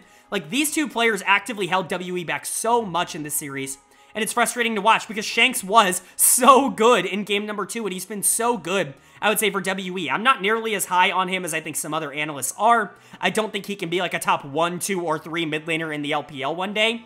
But could this guy be like a decent mid laner on a good team? Yes, like he could be a secondary carry on a good team in the LPL. We've seen it before. It's just unfortunate that he's surrounded by bots. Hope and Awandi had a pretty bad game number 1. That's really undisputable. And then Hope gets saddled on Jhin duty again for game number 2 and does pretty much nothing. Awandi is way overextended, makes some bad calls towards the back half of the game. There really just isn't a lot to like about how WE played League of Legends this week outside of the mid lane. And that's frustrating for me because this team did show a little bit of promise. I have had them at number 11 in my power rankings for quite a long time. Maybe not in the playoff picture, but at least surrounding it. And I know they played some good teams this week, but they didn't even look remotely competitive. And that's definitely worrying. They probably are going to suffer in the power rankings for how they played this week. My only hope is that they can get back on the track that they were at earlier on in the year, being competitive against some of these mid-tier teams. As for JDG, it's good that you were able to 2-0 here. I'm still not sold on this team being super consistent. I would really like to see them come out and just body people like they were earlier in the year. They've had some series where they've just been massacring people. I just want to see that more often. I don't want to see them struggle against WE. I don't want to see them have to play from behind. I want to see them, you know, feel like the better team against WE and then really go up against a team like Top Esports and Weibo Gaming and look good, but they just really haven't been able to do that in the same way. They obviously have the talent to be the best team in the world, but I think they still, cohesion-wise, are a little bit off of that. I still have faith that they're going to be able to get there. That's why they've stayed at number 1 all year long in my power rankings, but there definitely are some cracks in the armor. It's just really good that they at least know how to get out of the sticky situations that they put themselves in.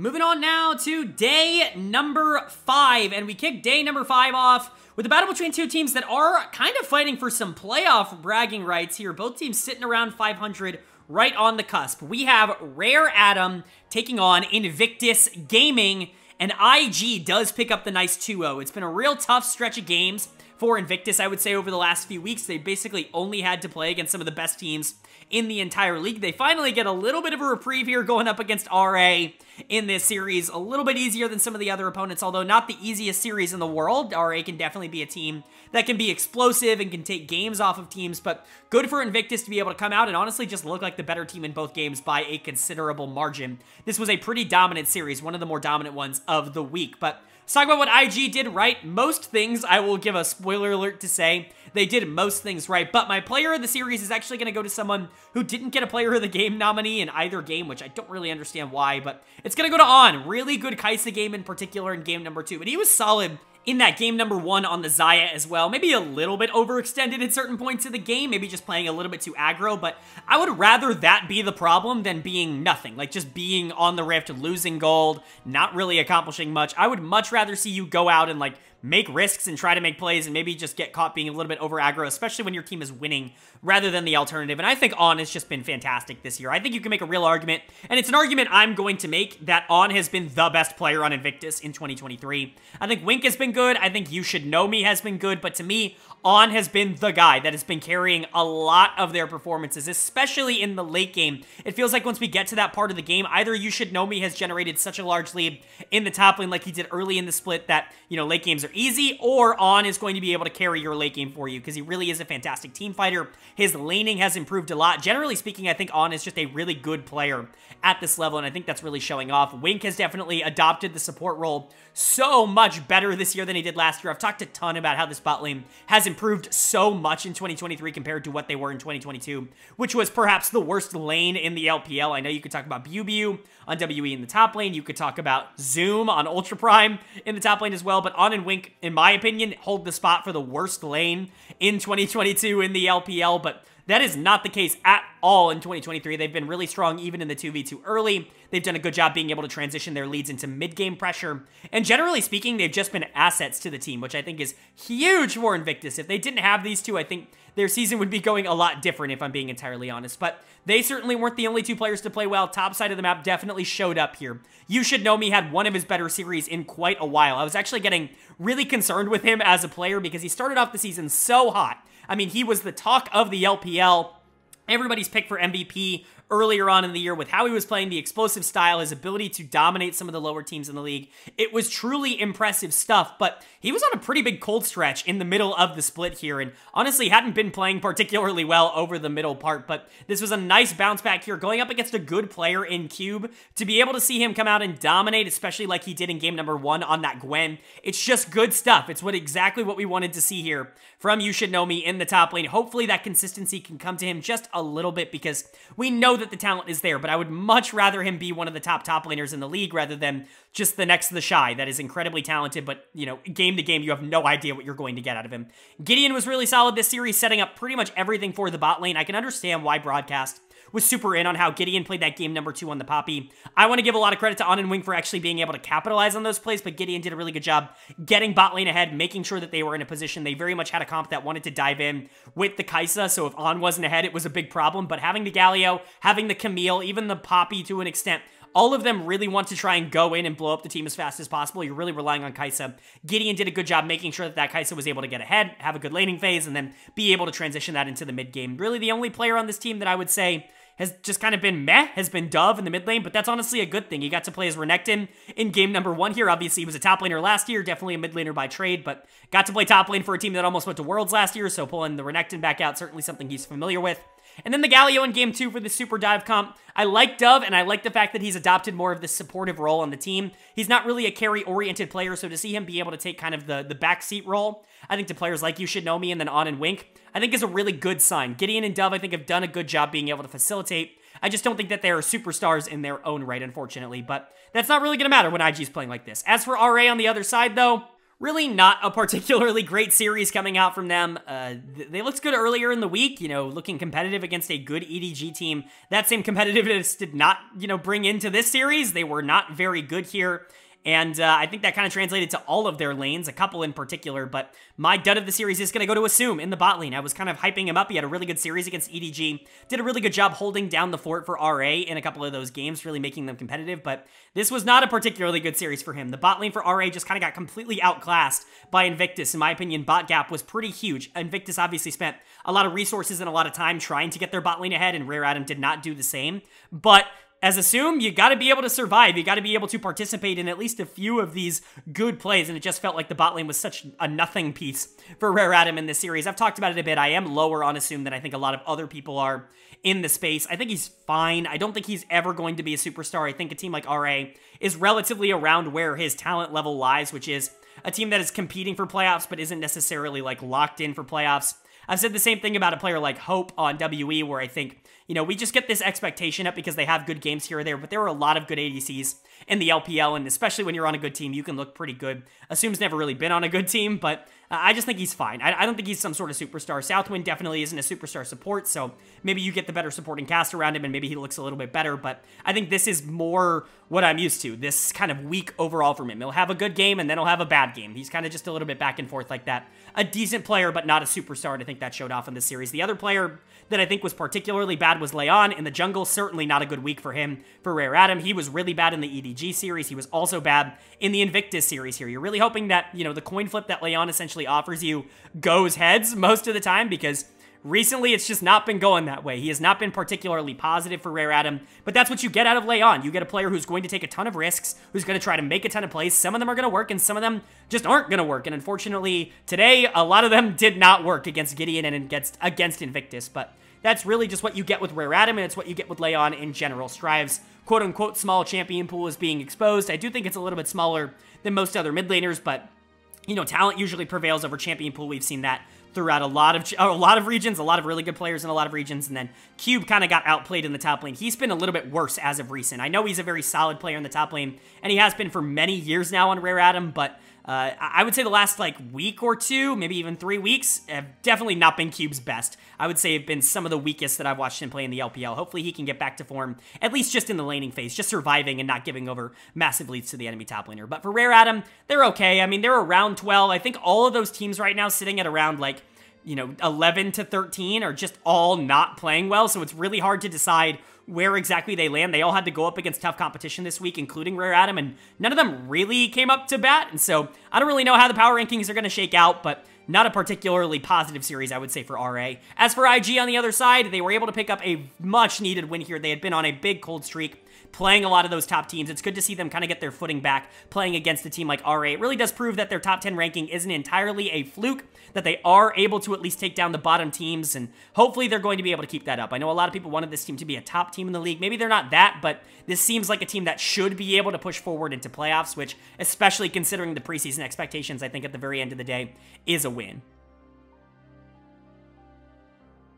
And then moving on now to our second series of day number 5. And it's an upset, a fun one to talk about. We had Bilibili Gaming taking on LGD Gaming. And LGD picks up the win. Unbelievable. How does this happen? How do we get here?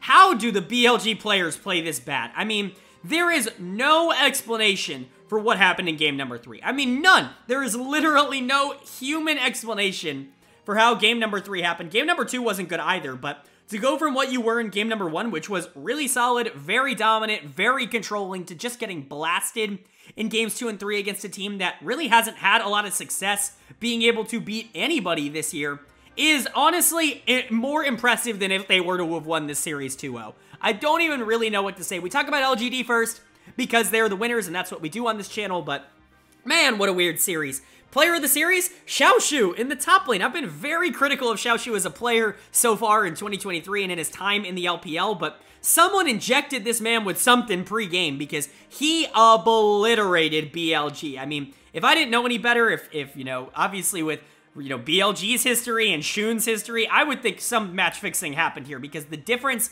between how Xiaoshu played in this series and how he has played in series in the past, I mean, he dominated. This looked like peak the Shy in this series. I have no other way to put it. That Jax game in game 2, unbelievable. That Cassante game in game 3, somehow even better. He obliterated Bin in both of these games. That top lane matchup was not close in any world, and you just got to give a lot of credit to Xiaoshu. We've been critical of him. He's really struggled, but he's not going to stop going out there and trying to put on a show, and you know what? He absolutely did put on a show here in games 2 and 3. Really good performance from him. But it was everybody on the side of LGD. Haichao had another really solid series. He's been pretty good over the course of the year, considering where LGD is. I think he's had some series where he's genuinely looked like the better mid laner, going into some good mid laners in the region. I'm not going to say that it was all Haichao in this series, because I actually think Yagao was probably the best performing member of BLG in this series, but I don't know, man. Like, the solo laners were great. Like, just positives to take away for LGD.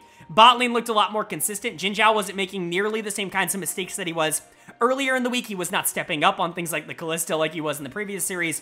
This was a much more controlled effort. No marksman in the bot lane, but Even outside of that, just the way that he was playing lane in game number 3 really did inspire me, and then LPC was pretty solid on the Jhin as well. Meteor had one of his more consistent games, did a really good job setting up his teammates. Obviously, top lane was a priority for this team in this game, which I cannot believe was the strategy for LGD, and I'm even more shocked that it worked. But Xiaoshu was so good and so fun to watch that you just got to tip your cap to LGD, and you just got to tip your cap to the top laner here. As for BLG on the other side, the hell happened here, man? I can't even begin to explain how this team is performing. People are going to find a way to make this Yagao's fault on Reddit, on Twitter, because that's just what people do. They have decided to hate Yagao.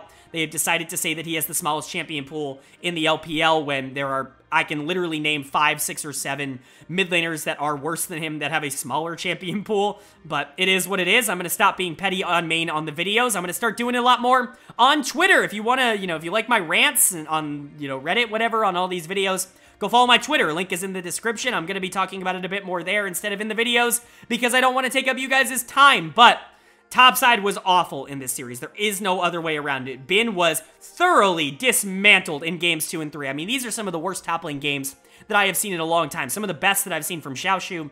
Some of the worst that I've seen for Bin. I was high on Bin.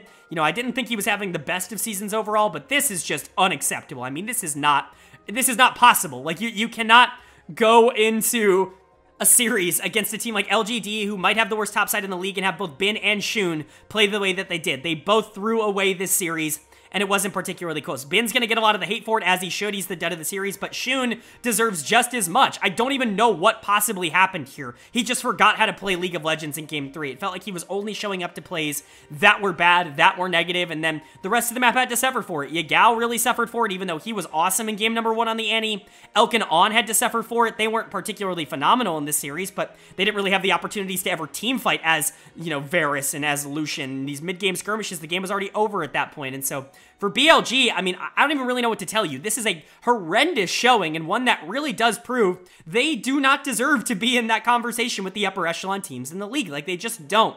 They have the talent to be in that conversation, but the way that they have played, they have proven that they are not one of the best teams in the league, and that really, I mean, the closer we get to playoffs, the more it's going to be in question whether or not this team is even going to be in that playoff race to begin with. They're sitting at 500.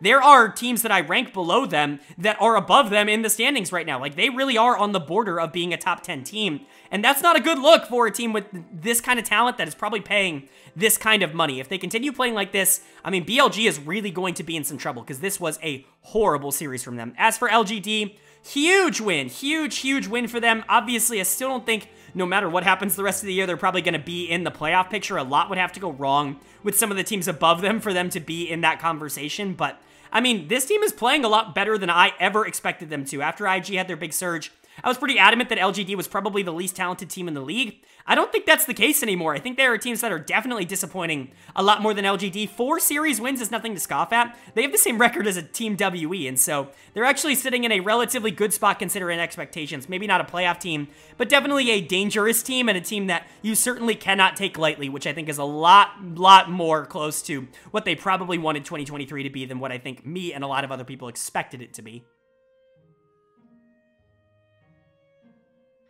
Now we are moving on to our final 2 days of Week 7 action. That means the Super Days are here. The weekend is here, and we kicked off our first weekend day with a matchup between Weibo Gaming and Anyone's Legend that Weibo was able to take 2-0. Is that a 4-0 week for Weibo? You're damn right it's a 4-0 week for Weibo. Good for them. This team really needed that. I like this team a lot in terms of how it's constructed, in terms of what its potential is, and I really do think that they capitalized a bit on that potential in this series here. I know they're going up against AL, who has been kind of a train wreck this year, but the team has looked better as of recent, and honestly, they put up a fight in this series. It certainly wasn't a one-sided blowout like I think some people expected it to be, but Weibo, I think, did a really good job being able to corral a lot of the negative mistakes that they have honestly been making over the last few weeks, and I think they looked genuinely good in this series. And again, it's going to be a very similar analysis to their first series of the week because it's the same 2 players that are really stepping up and playing well.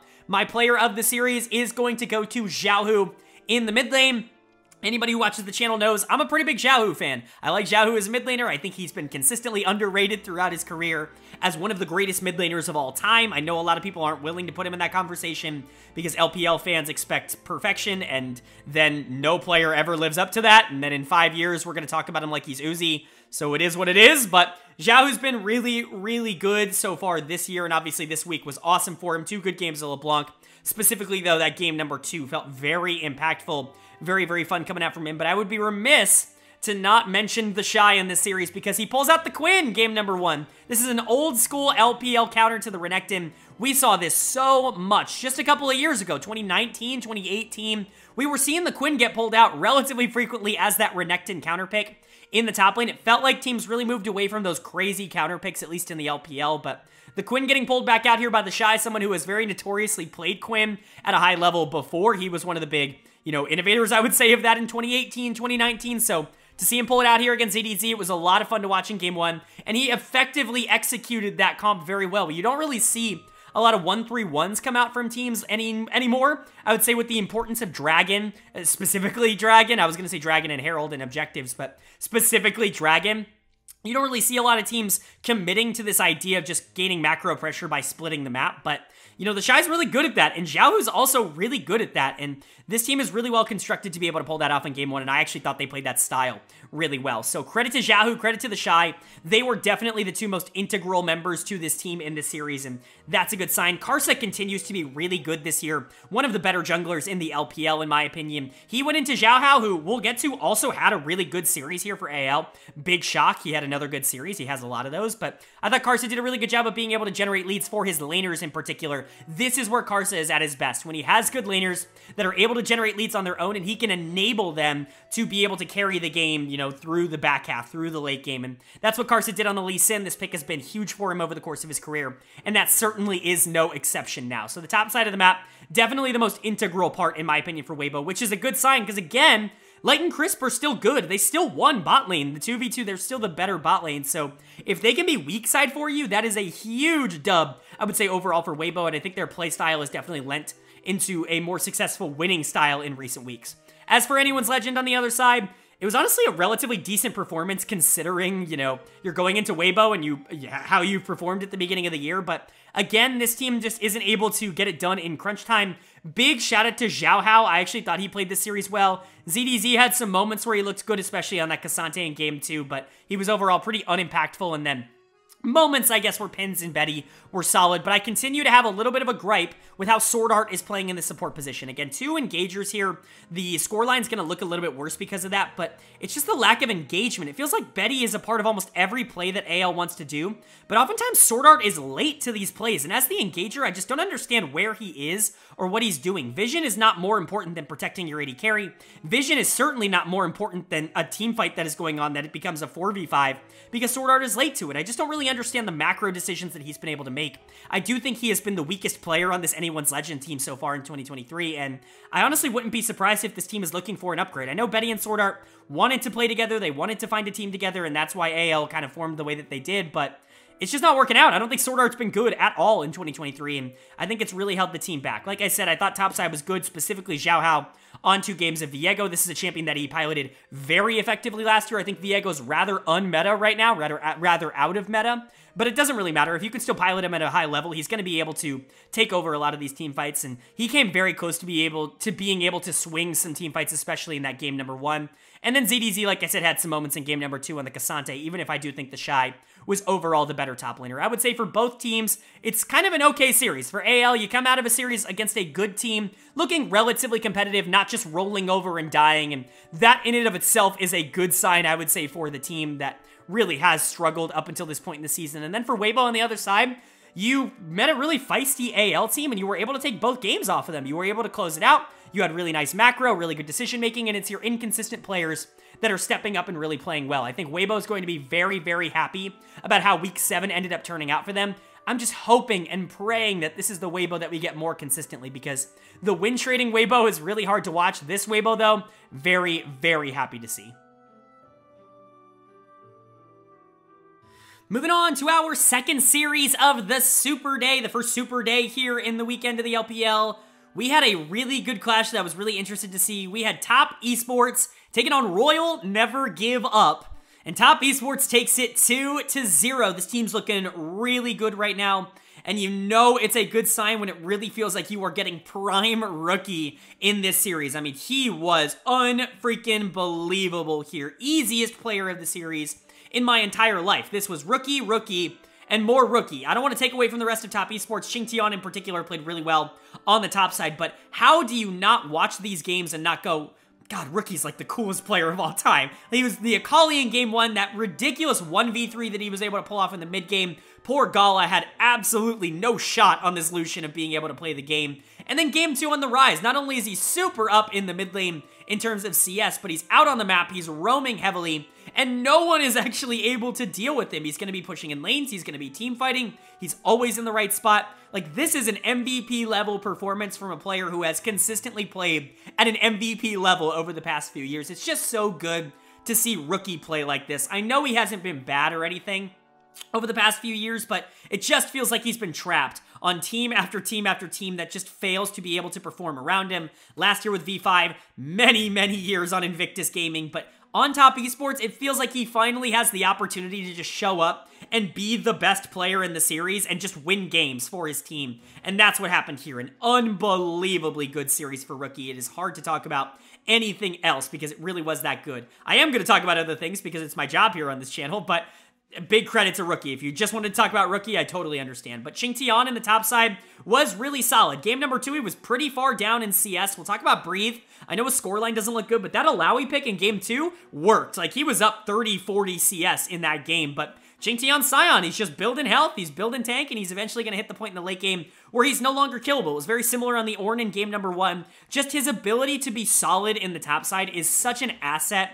to a Top Esports team that has really lacked that over the last few years. You can talk about how I liked Wayward more than a lot of other people. He was my Rookie of the Year last year in the LPL. I definitely think he got like the short end of the stick when it came to just getting kicked from this team, but Xingtian is better than him. There really is no other way to put it. He has been hugely solid for this team in the top lane. A definite dub for TES to bring him in, and this is a series that really proves that, because Breathe, I thought, was the best performing member of RNG, and yet it didn't really matter. Xingtian was still very relevant. Jackie Love had moments where he was dealing damage. Mark looked good, especially on the Engager in game number 1, and Tian does a good job of being able to enable the rest of the team, but, you know, it's just hard for me to talk about this series without just being like, man, Rookie was so freaking good, and that really was the story of Top Esports. As for RNG on the other side, definitely not the series that you wanted to see, not the week that you wanted to have, going 0-2 this week, dropping below 500 again here, but at the very least, this one was to a good team in Top Esports. But my dud of the series, it simply has to go to Gala. Not very good, not a very good showing from Gala. I've been very high on him throughout the year. It feels like he's kind of been the saving grace, I would say, of RNG so far. But this series was definitely not a good example of that. Part of it's not his fault, part of it is just this Akali getting super far ahead in game number 1, and what are you as a Lucian supposed to do about that? But part of it is just Gala getting deleted off the map, right? Like, just him not being able to play the game. Whatever the reason, right? Him being super ineffective and not a non-factor, quite frankly, in this series is a big reason why RNG wasn't even able to play either of these games. If he was relevant, if he was able to generate a lead in the bottom lane, if he was able to actually team fight here, this game does go a lot easier, I would say, for RNG. Unfortunately, that just was not the case for this team, and that's frustrating. You know, Gala's been good, but he's also had a couple of series where he's just been deleted off the map. It's hard to blame him entirely, but again, his presence was the difference between RNG being relevant in the series and RNG not being relevant. So definitely something to point out there. Certainly wasn't the only player on the team to play bad. Ming didn't have a particularly good series either. The bot lane overall, I would say, just struggled for RNG. And Angel obviously just got run over in the mid lane. You know, it's hard to match up against Rookie in general, but you know, Rookie, when he's playing like this, is impossible to lane into, and Rookie was such an impact this game. I think you could very realistically give Angel the dud of the series here, and I wouldn't be all that negative. I know Breathe's scoreline looks pretty bad, but that Alawi game too was actually really influential, especially in the mid game. He was doing a really good job pulling attention away from the rest of his team, and actually giving RNG opportunities to be able to pull it back. Unfortunately for them, they had to go into Rookie, who was dominating on the rise, but, you know, credit to Breathe. I thought this was one of his more cohesive mid games in quite a long time, and the Alawi pick definitely worked out. It just wasn't going to be enough to be able to win them the series. I would say overall, not a good week for RNG. You know, I moved them up last week to number 6 in the power rankings. It felt like they were finally on a hot streak. I know TES is a good opponent, and I'm not going to hold this series against them as heavily as the earlier one, but going 0-2 in a week after moving up, it's just not a particularly good sign. There are a lot of teams that are going to be vying for those upper spots in the power rankings, and RNG definitely not doing a lot to hold on to that. Hopefully we can get a better showing out of them next week now that hopefully Angel is back in for good. And then for top esports, golly, man, they just have talent out the wazoo. Again, they're the most consistent team in the LPL right now. I just want them to be able to keep it up. When Rookie plays like this, Jackie Love can have pop-off performances that he really hasn't had in 2023 so far, but we know he's capable of them. Tion is a really solid jungler, even if I'm a little bit lower. Ching Tion has looked like an upgrade in the top lane. Like, this is a team that very legitimately just could be the best in the LPL and could be heading to MSI, and I wouldn't be all that surprised. If Rookie plays like this for the rest of the year, honestly, I would probably take that bet. And now moving on to our third and final series of day 6 here in the LPL Week 7, and it's a good one. Two teams I was really excited to see face off against each other. We had Edward Gaming taking on LNG Esports, and EDG picks up a really strong win here. Not exactly an upset. I think we all kind of expected EDG to be the better team out of these two, but I think I have a different take on this series than a lot of other people. Yes, EDG was significantly better pretty much across the board in every single role, and I'm certainly not going to dispute that. That was definitely the case, but I see a lot of takes online right now that are super reactionary, and that's kind of my whole thing, right? Like, you can talk about my channel, you can talk about all the stuff I've been right about, all the stuff I've been wrong about, whatever, right? But I feel like if I'm gonna sum up my channel in kind of a nice little word, and especially what I wanted to kind of make this channel about, it's the lack of being reactionary. I feel like the League community in particular sees 2 games, and all of a sudden they have formulated a full opinion on the team, and now we know exactly who that team is because of those 2 games, and it's like, all right, guys, let's calm down. They've played like 20 games this year. I think we've got enough of a sample size to understand who these teams are, and I think a lot of that has to do with LNG right now just being criminally underrated because of 2, quite frankly, not very good games, but I'll get to that when I talk about them. Let's talk about EDG first and foremost. They were super solid in this series. They did a really good job playing around their power point on the map, which just so happened to be their rookie bot laner in Leave. Leave is going to get player of the series here. It's not even really all that close. Really good series from the EDG bot laner. It's really rare to see someone at this level get to play both sides of a scaling matchup, both the Aphelios and the Zeri, and win it both times. But Leave was definitely able to do that in both of the games here. Really impressive stuff coming out from him. Anybody who follows the channel knows that I've been a big fan of Leave. I was super into him coming into the year because watching his tape not only in the LDL, but in like the Asian games as well, like he was just super dominant. He had so many games. He was so much better than all the prospects at that level that it was clear that he was going to be able to come into the LPL and at the very least have the mechanics to go toe-to-toe with everybody, and then getting to lane with Mako, getting to play with JJ, like these are things that can make an AD carry feel comfortable early on, and he clearly feels comfortable. He's actually been really solid this year. His laning stats are phenomenal. He's one of the best laning AD carries in the entire league, and I get it that he's playing with arguably the GOAT down there in the support position with Mako, but you know, Leave has been really good, and I don't want to take anything away from him. He was fantastic in this series, and he definitely deserves all the credit he's going to get. Of course, Mako also deserves that credit. Getting to play with Mako is such a boon for a young AD carry like Leave. Getting to be able to learn under him, be able to lane with him, be able to just kind of grow with him, I think is really, you know, helping his development a lot, because Mako really is untouchable. I mean, he was unkillable in this series. 0-0-23, that's the perfect scoreline for a support. A really good Lulu game in Game 1, a really good Annie game in Game 2. Everything just kind of working out for this bot lane. EDG bot lane was the big driving force, I would say, for them in this series, and we'll talk about the LNG bot lane, but that was definitely the weakness for that side, which isn't to say that that's surprising, just to say that that is the case. I would say everybody else on ADG was also good. Ale in particular, I think, has really reined in a lot of the mistakes that he was making last year. Of course, Ale versus his former organization here in LNG. I'm sure he had a little bit of a chip on his shoulder, really wanted to come out and prove that he could take down Zika, his replacement, and the team that he had quite a few off the field, or off the rift, I guess, struggles with last year. So good series from him. That Renekton game in particular in Game 2 was a lot of fun to watch. He's even pulling out the Kennen in a meta where I think Kennen is completely garbage. So really good stuff from Ale. Crazy to say that JJ and Fofo were kind of the, I don't know, secondary carries for EDG, considering how this year has gone so far, but I think that really shows you just how good the bot lane is and how much this EDG team has really come along. Like, they are top 3 in the power rankings for a reason. It's because they are one of the most dangerous teams in the world right now. As for LNG on the other side, Not a good series here. Probably 2 of your worst games of the year, which is unfortunate. Obviously, you know, you're going to start facing tougher competition now that your schedule's getting at least a little bit harder. LNG has kind of avoided playing some of the best teams in the league up until this point, which is why they're not sitting at number 1 or number 2 in my power rankings despite being 8-1. This series against EDG kind of proves some of the worries, but I do also think that it gives us a better clarity and more context as to what this team actually is right now, which is, I hate to say it, but like a one-man roster. Like, Scout is really good in the mid lane. Scout was actually still able to generate leads, especially in that game 2 on the Rise. He was really good in that game. It was just the rest of the roster that really could not keep up. Obviously, Tarzan's also had a really good split so far, in my opinion, but not a particularly good series here going into one of the better junglers in JJ, and the big problem for LNG was just that their bot lane was not on the same level, and that was the concern for this team going into 2023. LP is going to get my dud of the series. Like I said earlier, he lost both sides of the Zarya-Felios matchup. Not even really that contentious of a matchup to lose. You simply just have to be proactive, especially in the mid game, and his positioning was just not good. Leave is so aggressive as a player. Some compare him to Jackie Love, and I totally get that. LP was not ready to go into an AD carry that was going to try and skirmish with him like that, and that clearly showed on the Rift. He was not ready for this game. You know, I was very hesitant to talk about LP at the beginning of the year. I think these two teams are very similar in terms of how they constructed their roster, but if you watched my preseason analysis, I was very high on Leave. I was very low on LP, and I think a lot of that has kind of come to fruition. LP has been fine for LNG.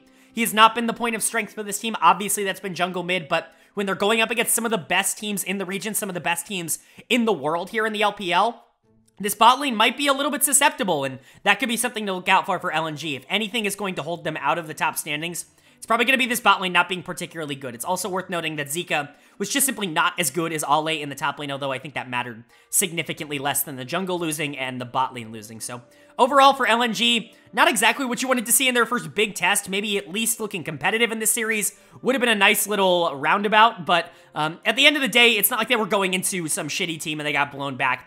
LNG is a good team. It's just yet to be determined if they are a great team. I still have faith that this team is going to be one of the more competitive ones in the entire split, especially with teams like RNG and BLG really struggling right now, but not exactly the best look that they've thrown out this year. And then for EDG, oh God, I just want this team to keep developing. I love how they've been playing the game so far this year. Ale looked great. Leave looked great. Mako looked great this series. If Fofo's going to be your main carry throughout the year, and you're going to get secondary performances like this out of Leave and Ale, I mean, this team is genuinely untouchable. All 3 of them can carry games on their own, and they have shown that at the LPL level, even against good competition. And so EDG is really proving that they deserve their spot at the top of the power rankings, and they genuinely are one of the teams in the LPL that you have to look out for taking the trophy at the end of spring. And now we're moving on to our final day of Week 7 LPL action. These videos are always very long. I really do appreciate you guys sticking around and hope you're enjoying the content. But let's kick off our final day with coverage of Invictus Gaming versus Ultra Prime. And Invictus Gaming picks up the win, as they should here. Ultra Prime is a team that they should not be dropping games to, and they didn't. Invictus actually had a really solid week after being relatively cold over the last few weeks, obviously facing some tougher competition, as I talked about earlier, but it's nice to see this team bounce back. It's nice to see them kind of get back to basics in terms of how they want to play the game. And I think a lot of it really came out in this series. A lot of the positives that Invictus has shown throughout the year have come out in the last few series. So let's go ahead and talk about it. My player of the series on the side of IG is going to go to On in the bot lane. He gets it again. That's the second time this week. He's been really good this year. I can't even really describe it to people who don't watch the games.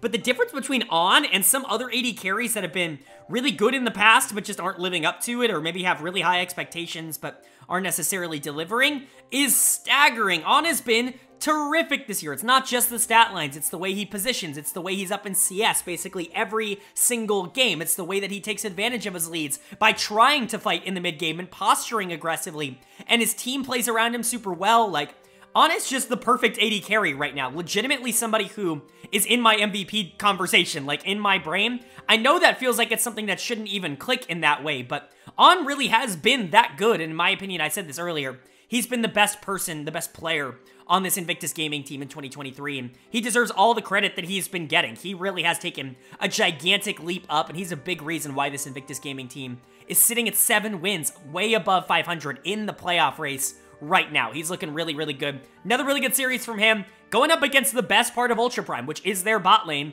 and Doggo here.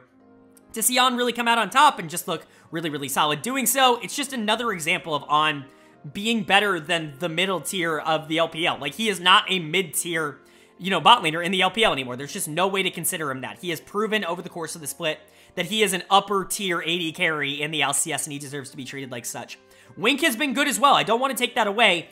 Lucianami needs 2 players, but at the end of the day, I think On's been the one that has stepped up and definitely been a little bit more of the explosive one out of the 2. Wink has had some really phenomenal games, and I don't want to take it away from him. That Renata game in Game 2 was really, really good, but On is just awesome, and even playing like the Xayah, he just makes so many crazy plays that are super fun to watch. The other player that I really want to shout out, Gideon, another really solid series from him. He was very much in consideration for player of the series, not only in this one, but in the one earlier this week as well. Good bounce back from Gideon. He had some trouble, I would say, playing against some of the better junglers in the league when they were playing some of the better teams, but you get him back on this schedule, you get him, you know, the rest of the team more comfortable, and you get him playing against Ning, who's not one of the best junglers in the league, and he's going to look pretty good again. I think they've pretty much solidified their spot in the power rankings, in my opinion, on where I view them. They are a playoff team, but not one that I would expect to be able to make a ton of noise at the top of the standings. I think Gideon is a big reason for that. His ability to gain control of the game and really kind of help his laners push forward in the mid game is really strong against junglers that he can take advantage of, but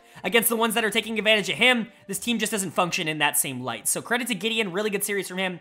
Credit to the bot lane, really good series from them. And then You Should Know Me. 2 games of Jax here.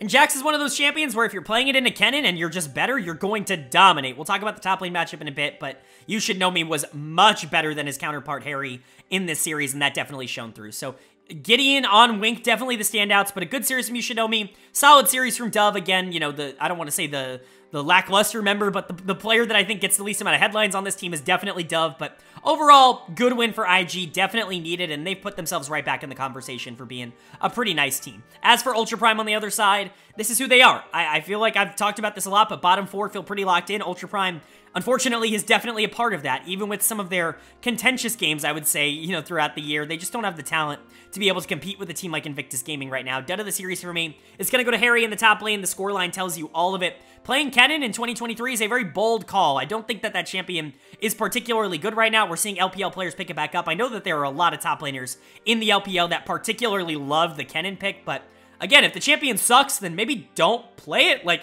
it really is that simple. We haven't been playing it all year because it's bad. It hasn't gotten better, so you know, maybe don't keep playing it, but it wasn't just the Kennen game in Game 1 that was bad. It was the Cassante game in Game 2.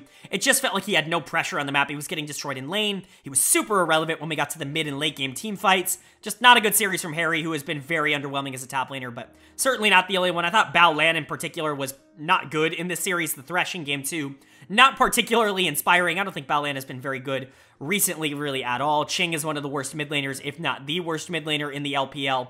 And Ning, I thought, also just got completely and utterly out-jungled in this. This was not like their first series of the week where it was like, oh, they lost in a 2-0, but at least the games were fun. At least they were, like, putting up, you know, a fight against, you know, a good team. That was not this series. This was just them losing and them kind of showing that they're really not on the level of a team that's actually trying to make playoffs in Invictus Gaming. So overall, Ultra Prime, I think, even though they've shown some bright spots throughout the split, have definitely proven that they're probably not a team that's going to be competing for playoffs in this split. Maybe in summer, Doggo's pretty good, and maybe you get some better talent around him, but the way this roster is constructed right now, probably not.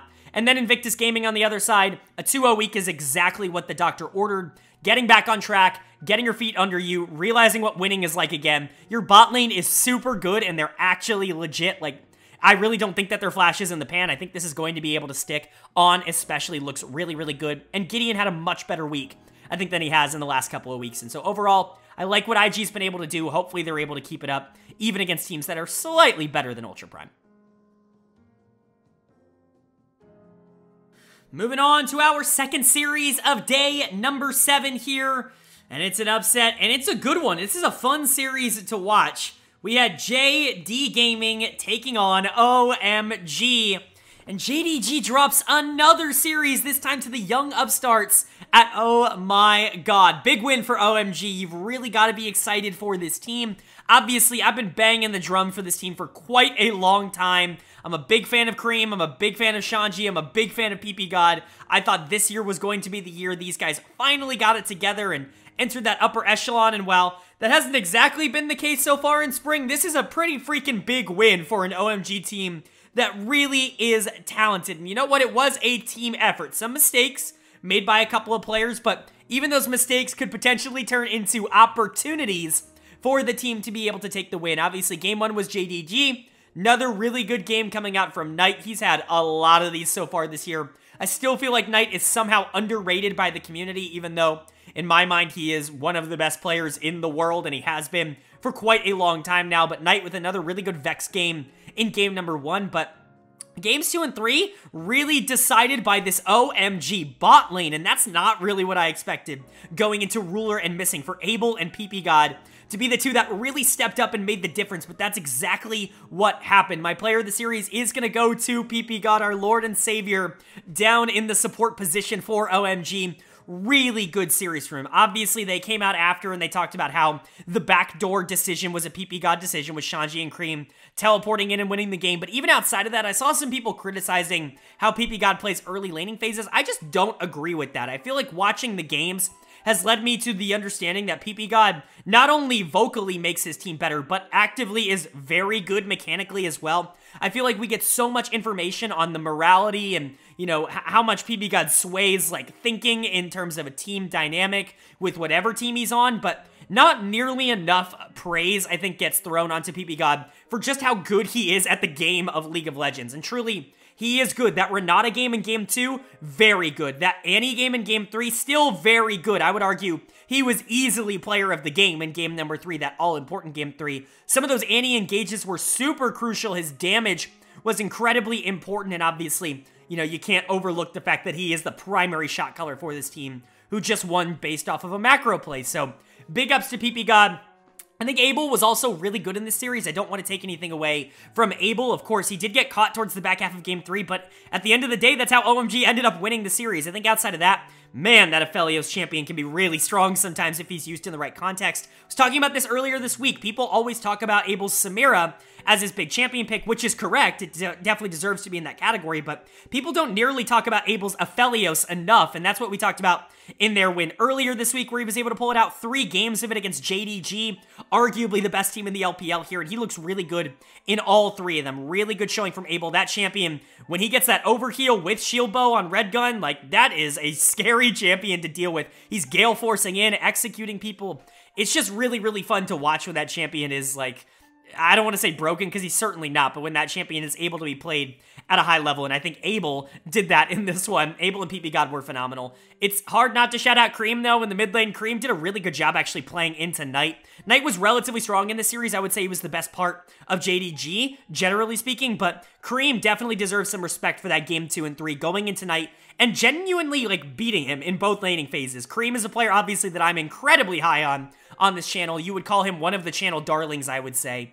And I think that this series kind of proves why. When he's able to get his champions like Akali, like Yone, and he's able to play his game, he plays just as good as anybody else in the world. So, really good series here for OMG. And then on the other side for JDG, you gotta be frustrated, man. This team dropped series to teams that they really have no business dropping series to. They 2-0 top Esports last week, only to get 2-1'd by OMG this week. It's not really what you want to see out of JDG. It's hard to really determine whether or not this is the best team in the LPL or not, because they will randomly drop series here or there. I think obviously on paper they should be, but even in terms of performances, most of the time they perform like the best LPL team, but you get a couple series like this every once in a while. It's certainly not the first series of the year that JDG has dropped that they really should not have dropped, and this was just another one. My dud of the series, it's going to go to Missing in the support position. I quite like Missing. I think he's a solid player, one of the better supports in the entire world. I know some people are banging the drum that he's like number 1 or number 2. I don't know if I'm there. He might be number 2, but I don't know if I'm, you know, I'm definitely not locked in on that or anything, but this was not a particularly good series for him. That Lux game in game 3 was, quite frankly, useless. You really need that Caitlyn Lux to be able to get ahead of her early, especially into something like Aphelios. JDG just was not able to do that in this series, and I think, unfortunately, Missing was a big reason for that. He wasn't particularly good in that game 3. The Rakan games were fine. Game number 1 was interesting, but they were fine. Some of the engages worked, some of them didn't. That's going to happen, but really, I think being super useless on the Lux in game 3 is a big reason why he's going to end up being my dud of the series here. Ruler played the last few games here kind of bad in that same vein, where you just got to be able to win lane. Like, if you're Xayah into Aphelios, you got to be able to win. If you're Caitlyn into Aphelios, you definitely got to be able to win early, or else you're just going to get outskilled. You're not going to be able to play. That's kind of what happened. I don't think his late game problems were nearly as heavy, I should say, as Missing's were, but you know, he wasn't particularly good in the early game either. I would say the top side of the map was pretty good overall for JDG, especially in their wins. Knight was really good in that game 1. Kanavi was really good in that game 1 on his Lee Sin. It was taken away from him for the rest of the series, and that makes a lot of sense. I think 36-9 has been really good this year. I think he doesn't get nearly enough credit for how good he's been on JDG, but for the most part, this was a pretty relatively close series that OMG was just able to win through good macro decisions and some of their players really stepping up. For JDG, you gotta hope that they're going to be able to rebound against hopefully better competition. I mean, again, this is a team that feels very back and forth in how they play the game. When they play at their best, nobody can beat them. When they don't play at their best, OMG is going to take a series 2-1 off of you, and that's disappointing. This is a team that should be winning the LPL, not dropping random series in the year to OMG. As for OMG, not to discredit them, they've actually been surprisingly good this year. I know they've been inconsistent as well, dropping series to Ultra Prime, dropping series to Rare Atom, but again, when they're playing their game and when they are on, they can beat almost anybody. They have been able to really take care of a lot of the teams in the mid-ground, I would say, of the LPL. A lot of those, like, 7 to 12 teams in the LPL, and that's a really good sign for a team that I think, you know, sitting at 6-4 is in a pretty good position to be making playoffs. Hopefully, this team can continue this hot streak. The 2-0 week was awesome for them. PP God was great. Aki in the jungle was a lot better. Abel had a really good week. Hopefully, those guys can keep it up because those are going to be the difference between OMG being a good team and OMG just, you know, being meh, right? If you can get the bot lane to step up, the jungle to step up, you know you're going to have some good games out of the solo laners. OMG could be a genuine threat if everything, I guess, goes right for them. And that's going to bring us to our final series of the week here in week 7 of the LPL. And it is an interesting one for sure. We saw Ninjas in Pyjamas taking on FunPlus Phoenix, and FPX picking up a series win here, only their 2nd of the year, in a decently big upset over Ninjas in Pyjamas. Good series from FPX, bad series from NIP. We're gonna start talking about it. Obviously, I've got some thoughts on NIP. There are a couple people online that are pretty insane. I won't cover it too much in here, but certainly I'll try to get to public opinion in a bit when it comes to NIP. But let's talk about FPX, because I think they have found a winning formula, which is just get Care on track. I talked about this earlier in the week when FPX were losing. I even talked about this last week when FPX were losing. Care is a good player, and he's shown that he's been able to play relatively well at this level. It just felt like he was a little bit mentally checked out in a couple of the previous series, that he wasn't necessarily all there. This team was losing. They don't really have a shot at playoffs unless things go, like, miraculously right for them. But, man, did that all turn around in a series that I think they really felt that they could win here. Care was awesome. In game number 1, he was great on the Yone, but he was especially great in that game number 2 on the Tristana. You can gank him 45 times. It just does not matter. The mid gap is too big. Care was too good.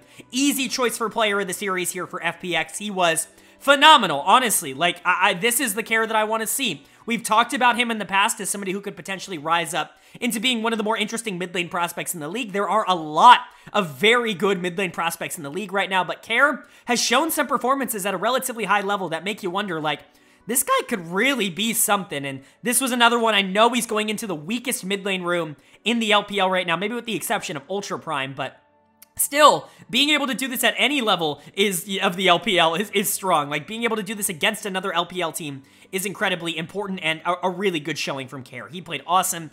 Gotta give a ton of credit to LWX and Chocho in the bot lane as well. LWX did a really good job of being able to capitalize on some mistakes. He's been a lot better, I would say, as of the last 2 or 3 series. I think the first, like, I don't know, 6 or 7 series of the year, he was one of the worst AD carries in the league. He was positioning poorly. He wasn't doing damage. He was losing lane by 20 CS in matchups that he should win. Like, I know that there were like 85 LWX's trapped comments, but at the end of the day, to start the year at least, he was pretty bad. But I think this series shows that he at least still has it in him to be pretty good, right? He's a player that has been really good in the past, someone who I've really vouched heavily for in the past, and just because he had a really rough start to 2023 doesn't mean he can't find his footing and get it back here. He had a good series. Chocho, a lot better in this series. He's honestly looked pretty good on FPX with the exception of their series earlier this week, and then Topside was honestly like, that's where I think things start to fall apart a bit. Obviously, you have that 2v1 in the top lane by Invincible that we will get to. Super awesome play there. But I would say outside of that, Hacker was actually pretty good this series. He's been good in their wins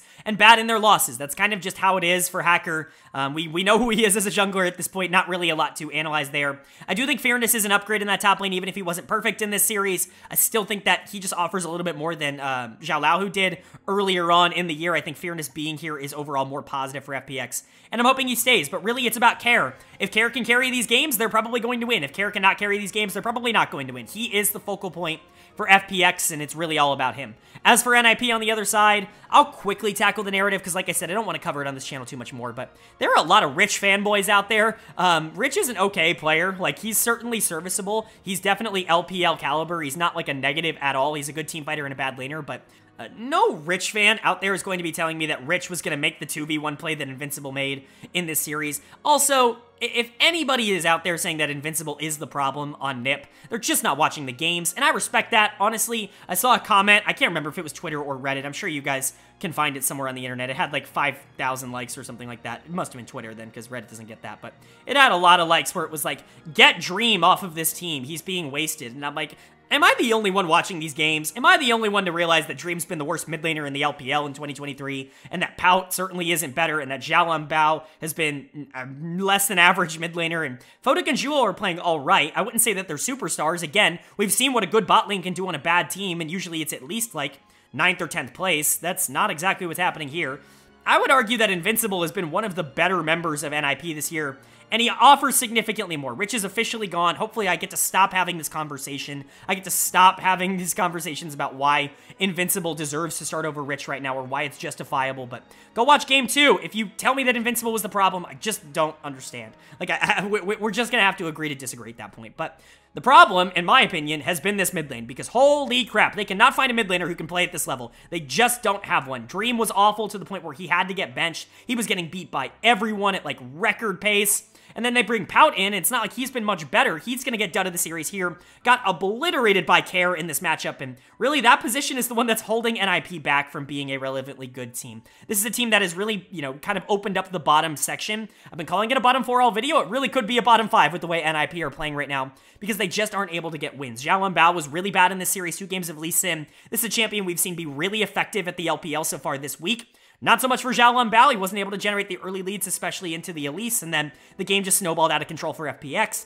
Photic and Jewel were fine. I actually think both of them have been relatively fine this year. I really don't have any major gripes against them. I think that they're finally starting to get treated a little bit fairly. You know, Photic is fine. He's a good player. He's someone who, on a good team, would not hold you back from being good, but is not one of the best AD carries in the world. Juo, I think, is honestly underrated. I was really low on Juo going into the year, and I think he's had some bad games for sure, but I think recently he's really stepped up his performances, and I think you could argue that he's been just as vital to Photic in some of their wins. You know, some of their game wins, not series wins, because they haven't had a lot of those, but I don't know. Photic and Juo aren't the problem. It's mid-jungle, and if they can figure out mid-jungle, I do think that this team could theoretically compete for playoffs. It just doesn't feel like that's going to be happening in 2023. As for FPX on the other side, this is what you want to see. They actually can win games. They actually can win a Series 2-0 and in dominant, like, convincing fashion. It's a good sign. I think Care is awesome. I think LWX certainly has something in the tank. You just got to be able to get it out of him a little bit more consistently, because in their losses, he's been quite poor. Hacker in their wins looks good. Fearness looks like an upgrade. Chocho's pretty solid. FPX isn't a bottom-of-the-barrel team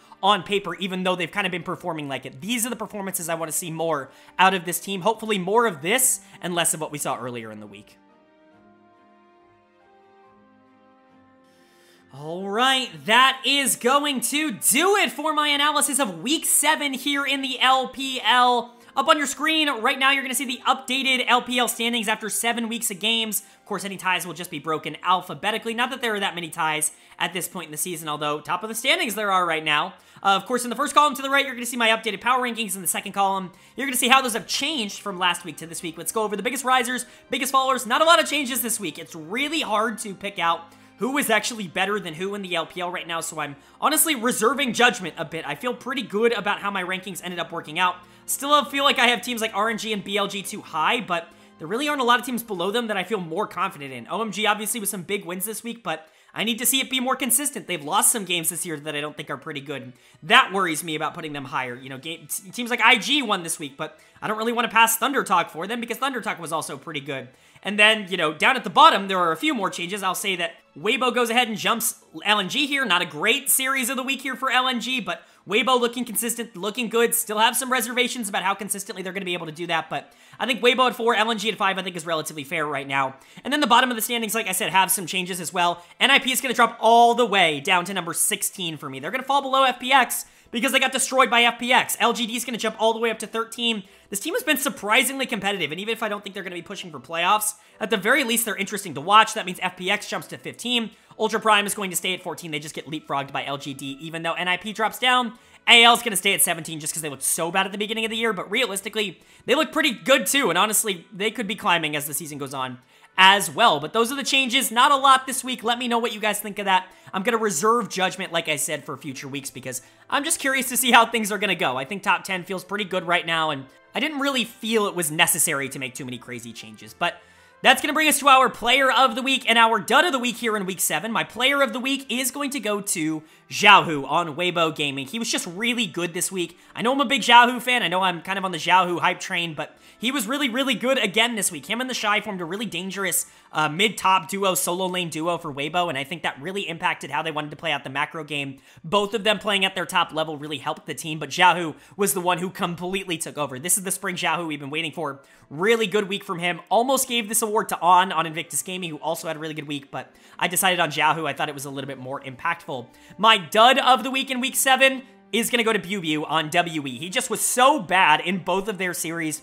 You know, I was really hoping Biubiu wasn't going to be an issue for a WE team that really did feel like they were going to be pushing for playoffs, but, you know, it was only a matter of time before he had a really bad week, and unfortunately, it was this week. Biubiu definitely cost WE quite a bit. Obviously, wasn't the only one. I thought Hang was pretty bad on that team as well, but Biubiu, in my opinion, definitely the standout player on WE that really let them down in a really, really tragic week. So Biubiu is going to be my dud of the week in Week 7, and Xiaohu is going to be my player of the week in Week 7, but that's going to do it. I hope you guys enjoyed. If you did, let me know down in the comments section below. Who am I too high on? Who am I too low on? What do you guys think of everything going on in the LPL right now? I'd love to hear you guys' thoughts and feedback down there. Of course, if you enjoyed the video, hit the like button. It really does mean a lot. Not only to let me know that you guys are enjoying the video, but to help get this video out to more people. We obviously put a lot of time and effort. You can hear my voice kind of dying here because these LPL videos are long to make. About 2 hours worth of coverage here. So if you enjoyed it, hit that like button. It means a lot. And of course, if you are new, hit that subscribe button. I don't only do LPL coverage here, I do all 4 of the major regions as well as the NACL. So if you want full coverage of LoL Esports weekly, this is the channel to do it. If you enjoyed this video, you're probably going to enjoy the rest. But,